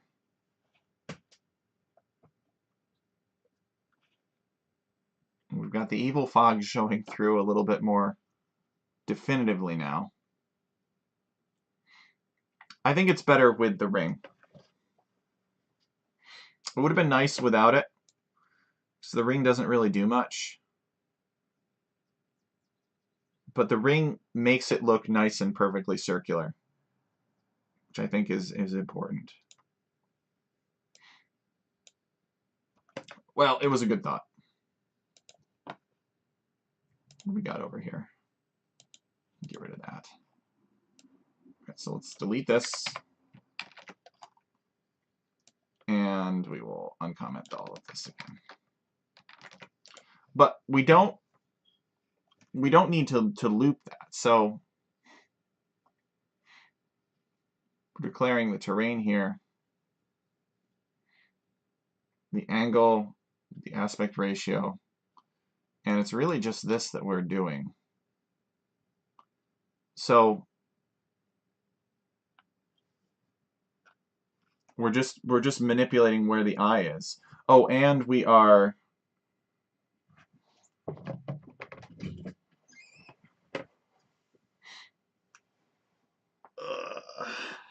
we're adjusting the stripes too. Stretch. Just need to get up and stretch. Okay. So we're just going to have Jupiter edge be here. And that's it. We just find Jupiter's edge. Okay, and we're going to use that later. So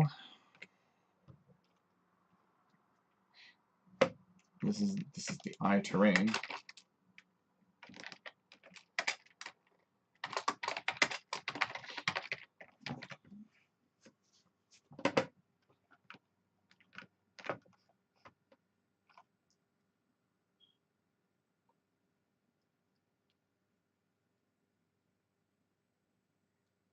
And we really only need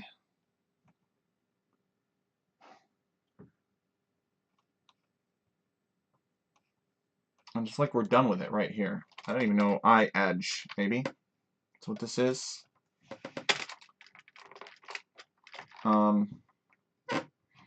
So we could go, let's do this. So for J, I don't want to use J. Yeah, I guess it should be fine. So for J equals 1 to 2, we'll end with that. We're going to move this in here, actually. And we're going to have E of J dot XY, which is a structure. And this is going to be our... We don't need to generate this a gazillion times. This is going to be our eye edge structure. And we're just going to do 2 of these. And we're basically going to have these numbers here be -1 to the j times 25 for both of them. So when j is equal to 1, this will be -25, and when j is equal to 2, it will be +25. So we'll have a structure, if you will, for the edge I, the I's edge, that has like 2 sections, and one section is going to be for -25, so I believe up here, and the other section is going to be for +25, which will be down here. And so we'll get those 2 things pre-computed, and then when we go in and we actually create the different structures and the different lands and such, the different possibilities, we'll pick from one of those 2, in addition to the variation of the angles of these forests. Okay. So that's good.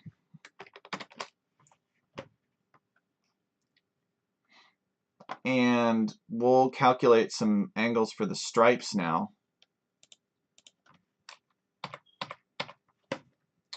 And we are going to need, again, we'll go through and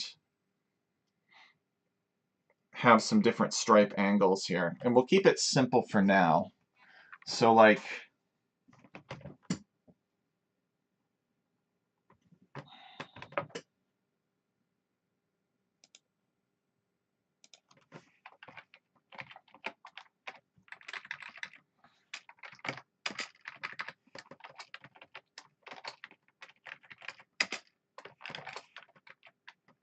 $30, $45, and $60.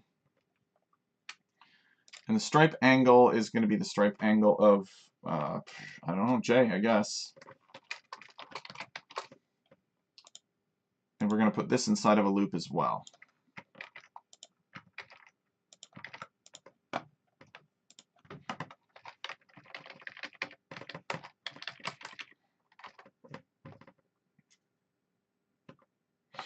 So this is going to be for j is equal to 1 to length of stripe angle. Okay.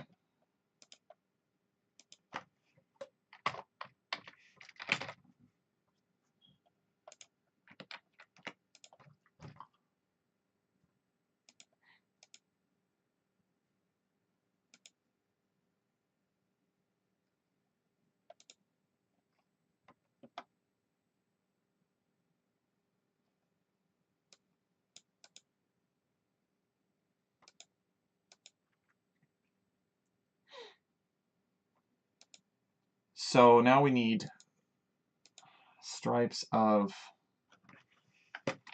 j here.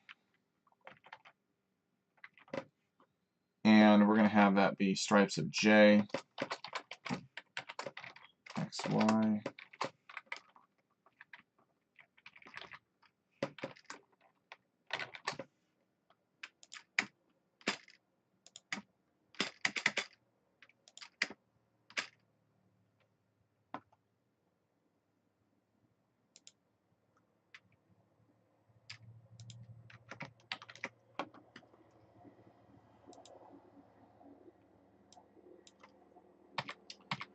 Now,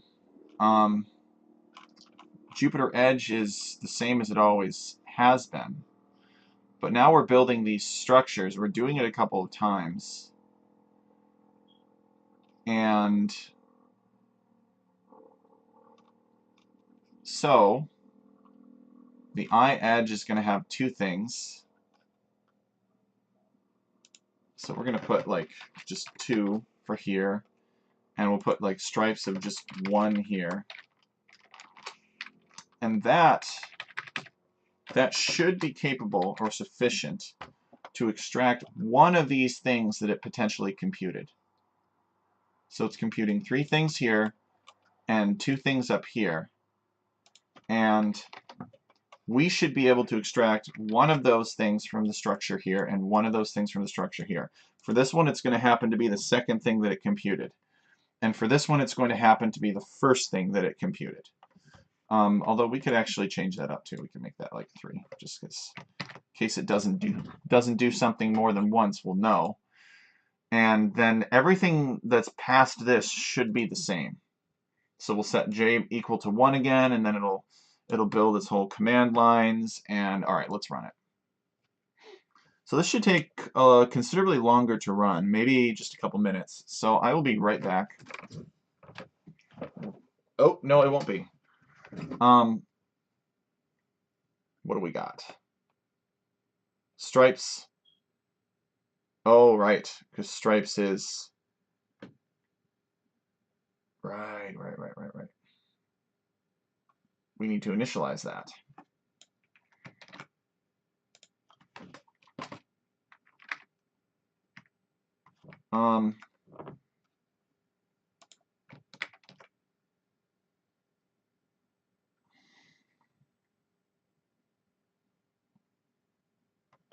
How do we do that?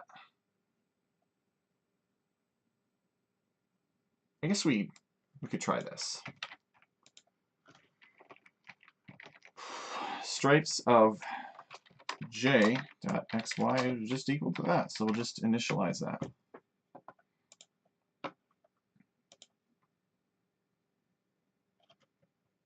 We just have to do it inside of the loop. Okay, looks like it's running that. I'll be right back.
Yeah, I know.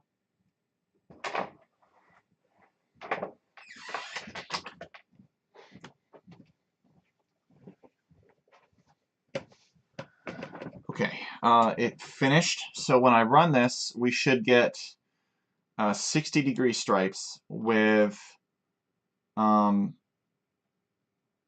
spot being plus 25.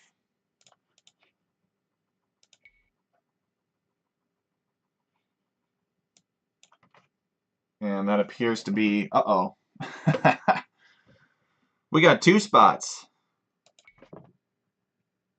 That's not good. Probably because we're adding it in again somewhere.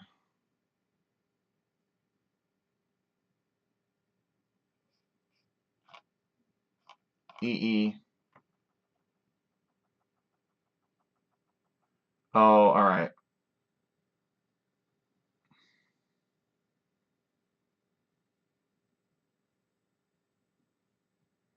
So we need to clear R after each of these. Clear R, because that's kind of our working thing.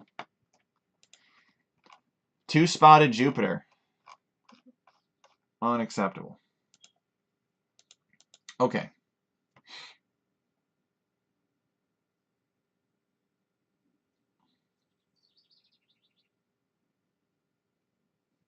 Now, I'm trying to think here. We're basically just going to have our eye up and down, right? Is there any reason why our player lands should care whether or not the eye is down or up? I mean, all that we care about is that the player lands are distributed symmetrically separated from the eyes, right? So, like, who cares whether or not the eye is up here or down here? It's still spawning the players the same way.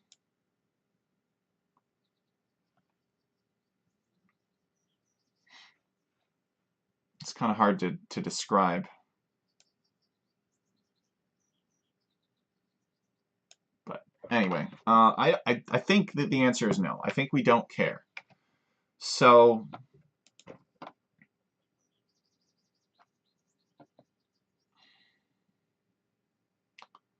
now this is the part where we're going to go through and we're going to loop things. So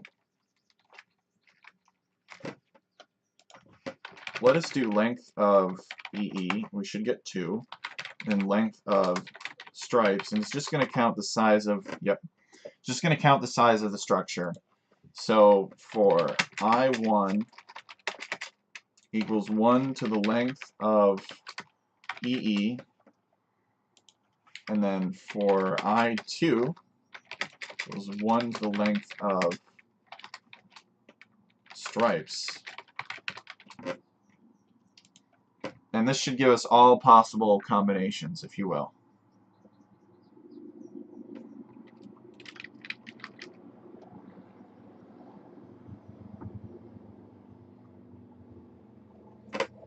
Okay?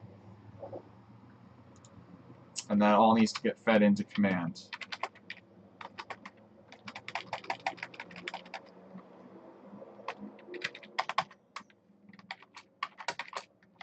Okay. So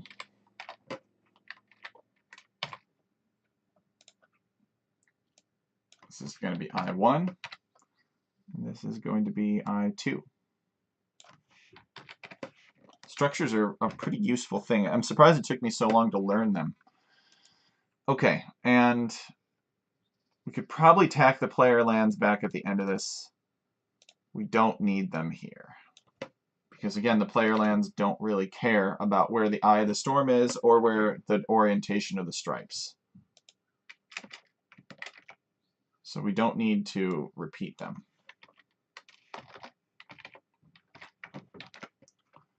Okay.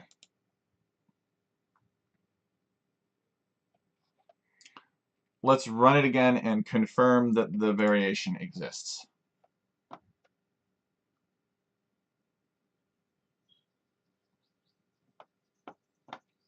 R is undefined. Oh, of course it is. Because we need to initialize R here.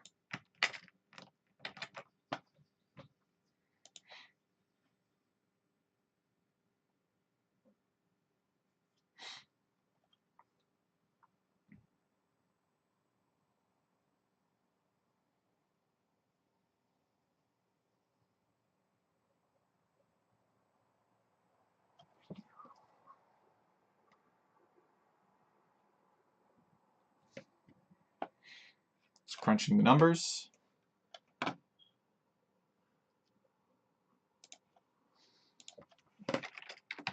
Scrambling the commands so nobody can copy me.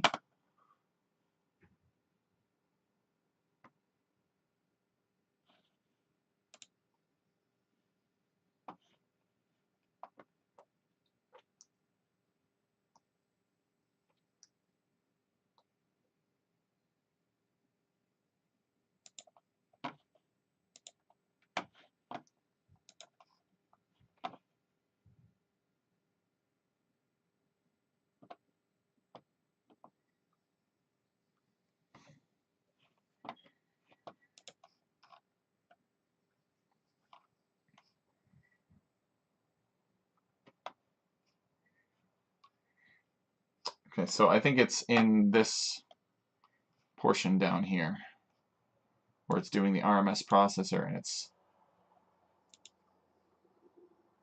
re-scrambling all 6 of these options before it does any more calculations. So it should be doing that 6 times. It should be almost done. 1, 2, 3, 4, 5, And 6, yep. So it took a little under 2 minutes to run. And we should have only one eye of the storm. And we have the diagonal. We should probably change the map size too. The diagonal lines.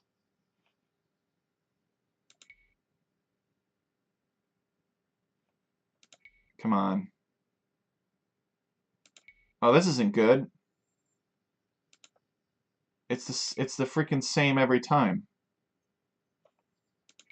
Oh, I think I know what's going on. Oops. So we need, yeah, we've got ones and ones here.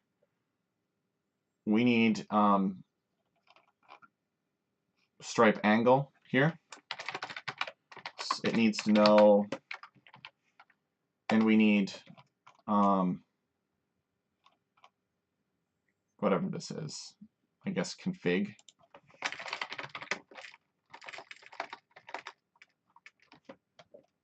Doesn't really matter. Just need a vector of two things. 1 and -1 for the configuration.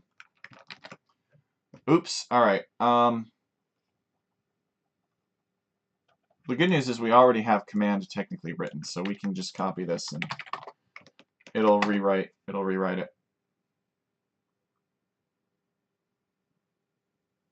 Conditional command out of bounds.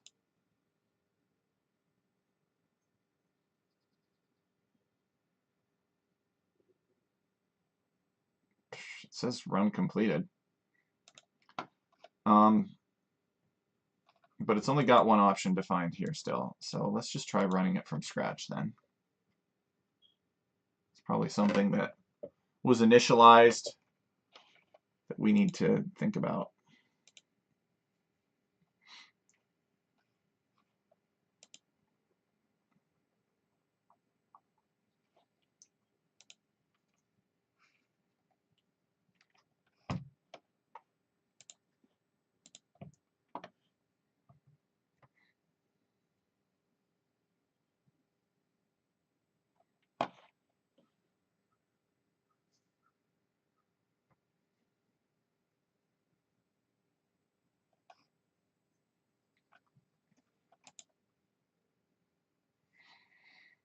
And if this doesn't work, it's probably because it doesn't like this. But it should be okay.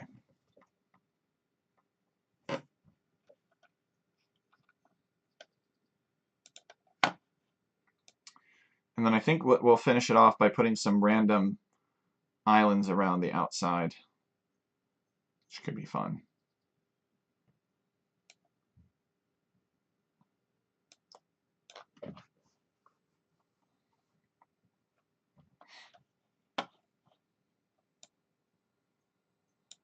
Representing some moons. The moons, the many moons of Jupiter.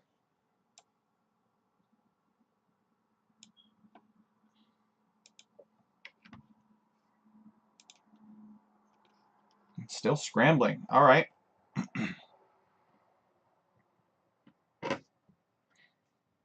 How big is our file size, by the way? Oh.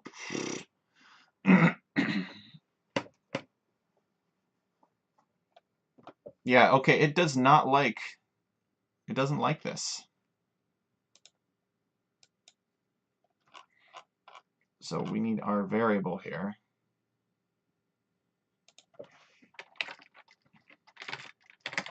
Config equals, actually maybe it's not supposed to be cell. I don't think it's supposed to be cell, actually. No. Cell is fine.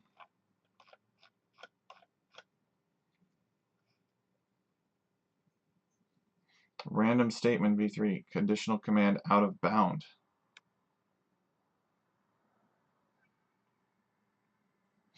What the heck? Is v3 not stable? Is that why I haven't been using it this whole time? It should be better.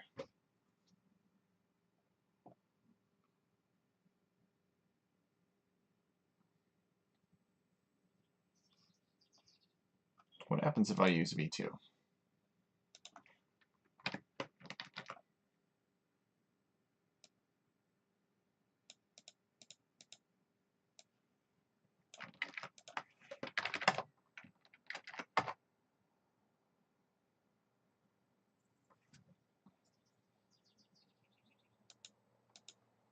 If I use V2, it still throws the same error.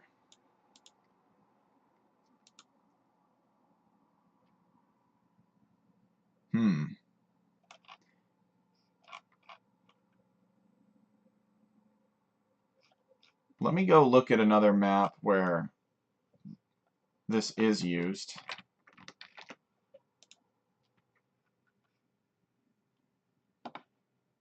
Let's take a look at, I don't know.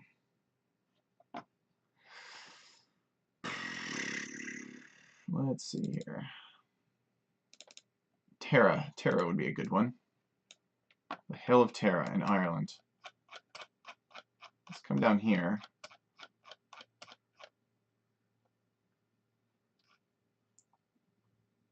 Config and command. So the big thing about config is what is it? In that case, it's cells.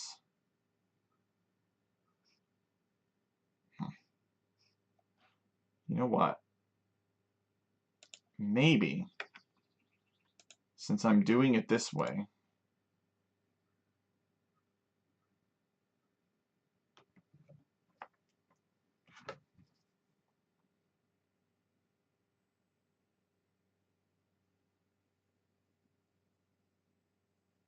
I'm trying to think here.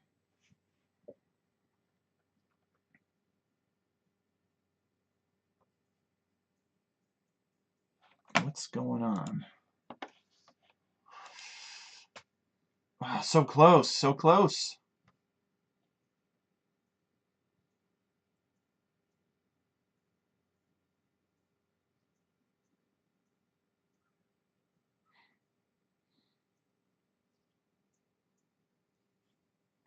You're supposed to pass a structure to it. So it is indeed supposed to be the cells.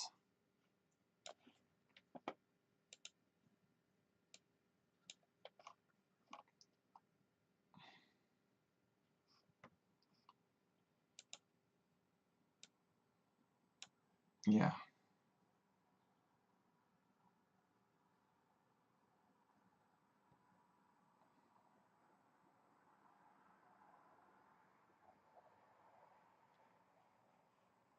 Of course, it's not commented very well, because I never have time for that.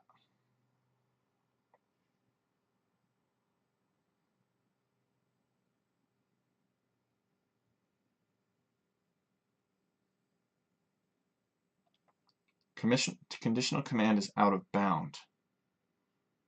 Dimensions are 1, 1.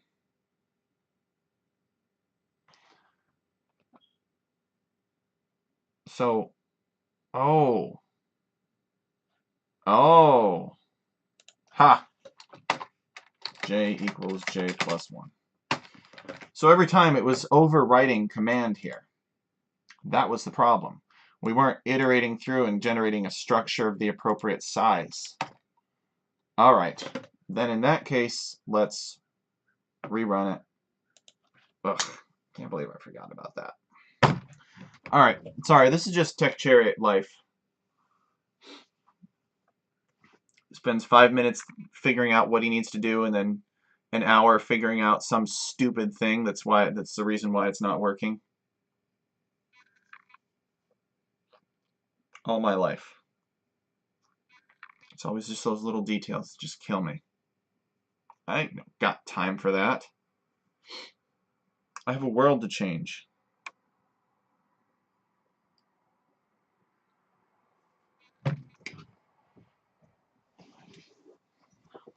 Okay.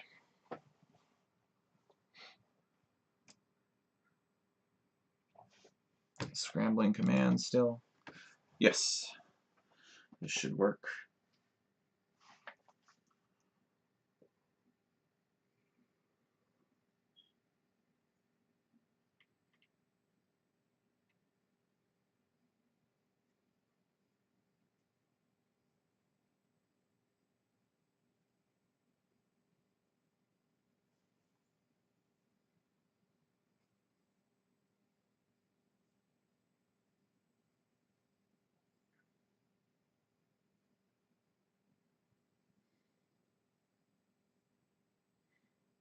Okay. Let's look at the script. All right, we got all 6 chances defined here. So that's a good sign.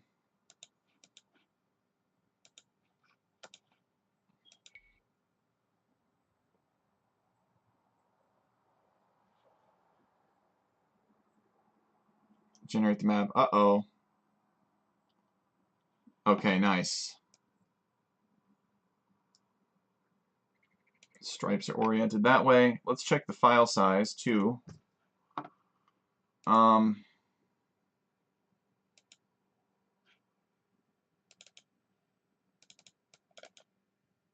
It is 2 megabytes. So we're pretty much right at the limit here. It might grow in size a little bit as I add a variation to these player lands as well. Probably not very much unless I add an excessive amount of variation, which I do not plan to do. But we should be able to do a couple more generations.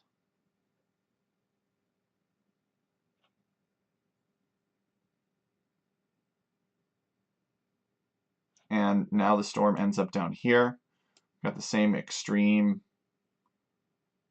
angular distance and offset for the players.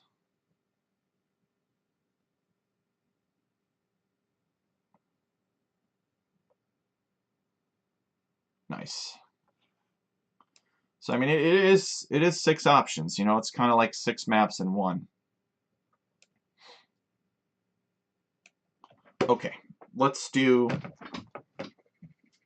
these moons last. We can probably just use the same technique that was used for Flautagano. So let's minimize that, and we'll bring up Flautagano here real quick. A lot of it is just copy and paste. Copy and paste from previous times where I figured it out. And Flautagano actually has kind of an advanced, depending on the number of players.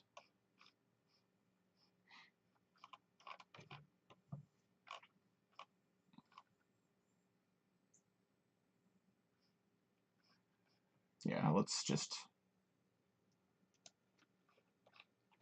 copy all of it.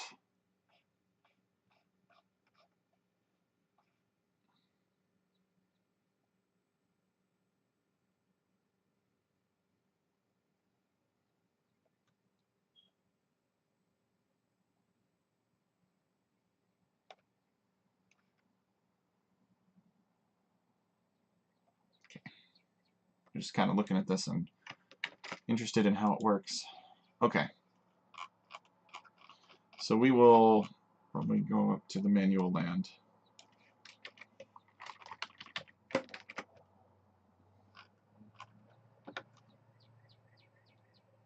And we can actually go into, I don't know if we want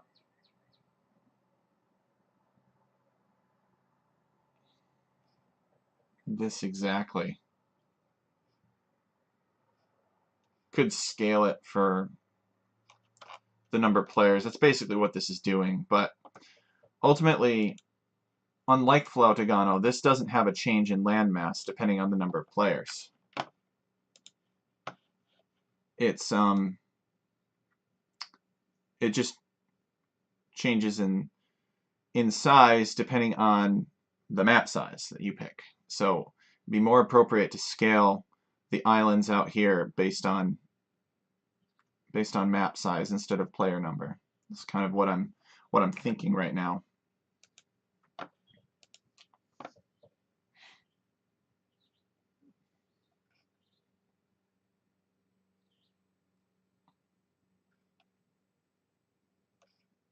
But I don't think I want to mess with that just yet. I think that we're just going to, well, you know, it would not be that How many different map sizes do we have? I think we'd have to do like 5, maybe 6.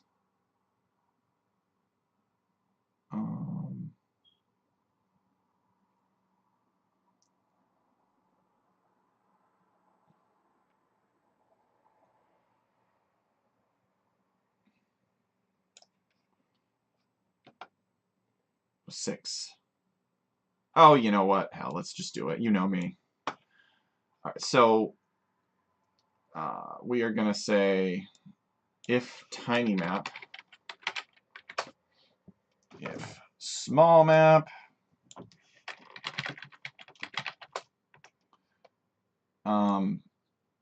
oops, else if medium map,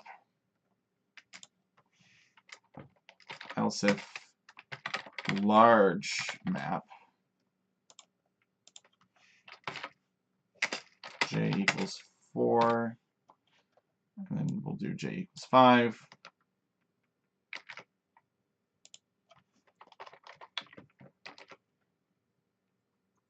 Else if huge map, because this shouldn't be that many. Okay, and then this is going to be else.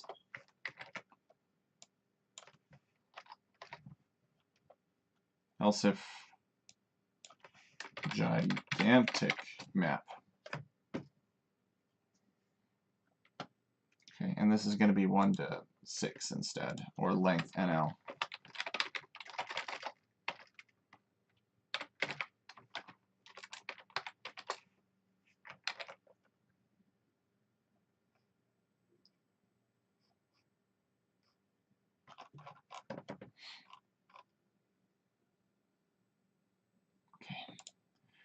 And we'll start with tiny of like putting 4 down. And then we'll kind of scale it based off of area perhaps. So maybe we really should just do 4. And then 1, 2, 3, 4, 5, and 6. And these will just be kind of the area ratio to a 100 by 100 map. So we'll use 1.4. This is going to be 2.1, 2.8, 4.0, 4.8, and 5.8. This is going to be technically the number of times that it's doing something. So this needs to be a whole number index, so we'll have to round it.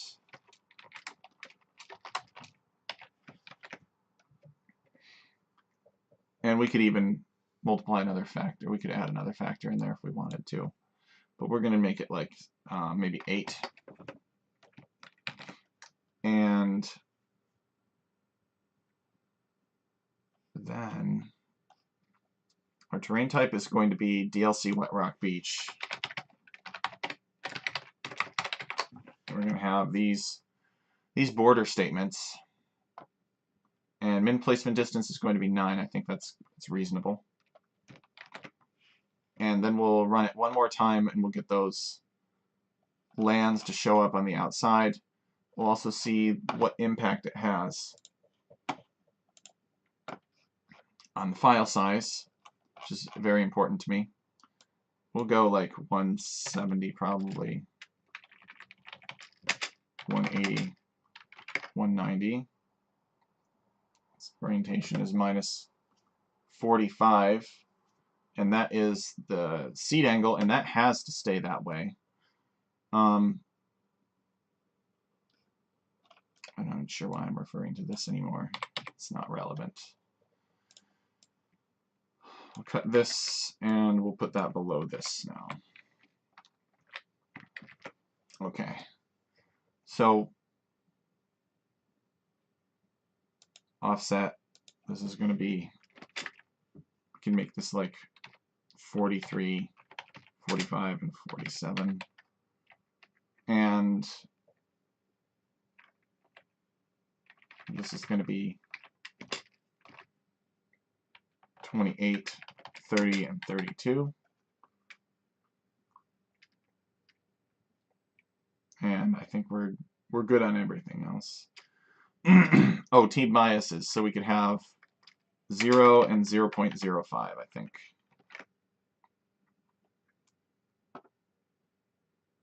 Should be good.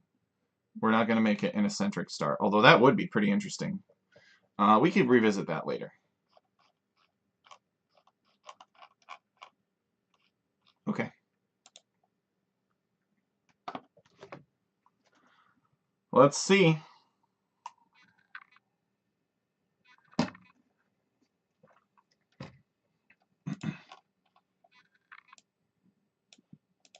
Let's thinking about it.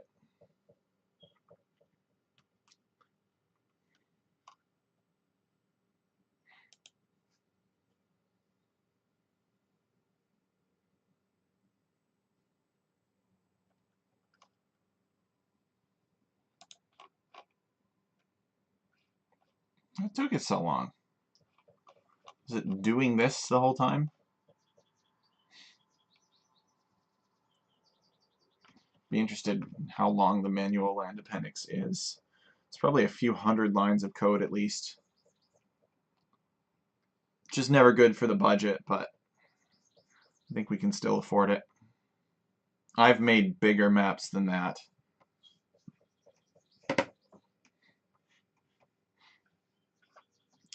So now we're at the scrambling portion where it encrypts the data.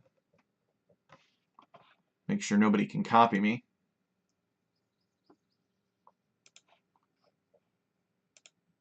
Yeah, look at all these moons.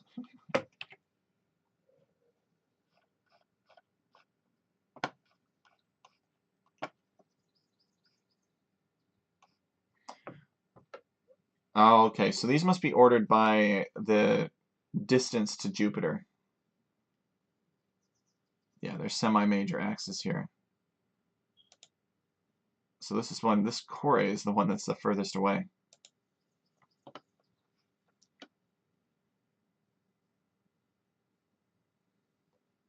So these are basically have no mass at all relative to everything else. These are the 4 main moons of Jupiter. People have known about these for a long time.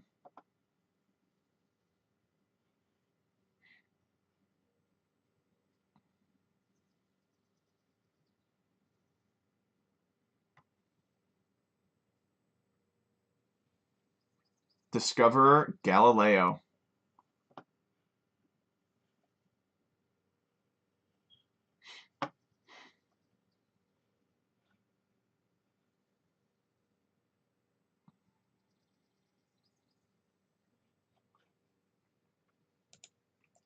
All right, it's all set.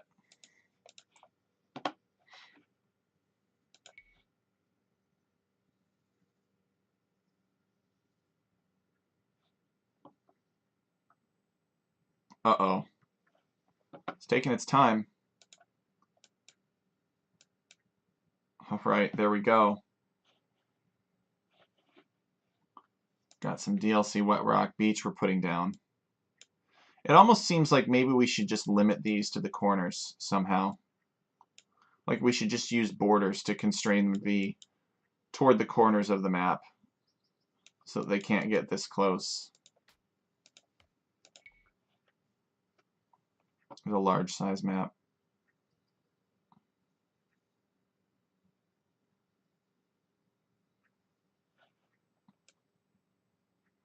We can ask BP about it and see what he thinks.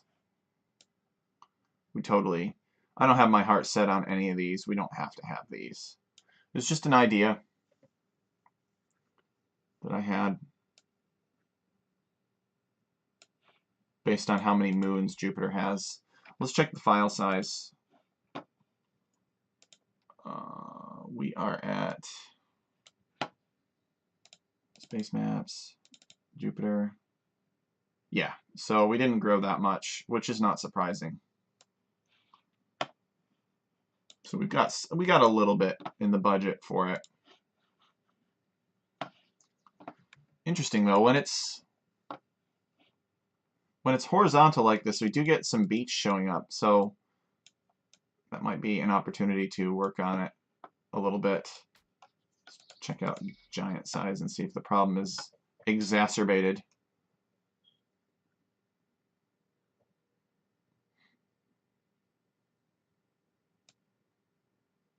Yeah, I would say it is. So we might wish to expand the size of these, which I think I'm going to do. Let's come back here. But we basically got it how we want it. In my view, it's basically perfect. Just gotta clean this up a little bit, make some decisions about these islands, make some decisions about like the base elevation of this in general, decide exactly what the spot is going to do, because it could be quite snowbally if one player controls the spot and the other doesn't, that sort of thing. We want to just put lots of minerals around the edge of the map or something. So we got some decisions to make with this map, but this is like fantastic progress so far. It would have been pretty hard for BP to do this with the existing tools that are out there. So we'll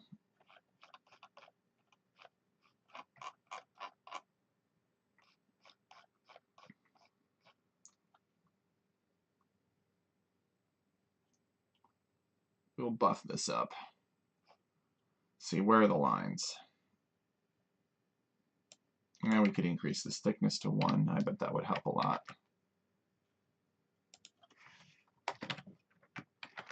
All right, so I am going to end the stream here. Thanks everybody who tuned in.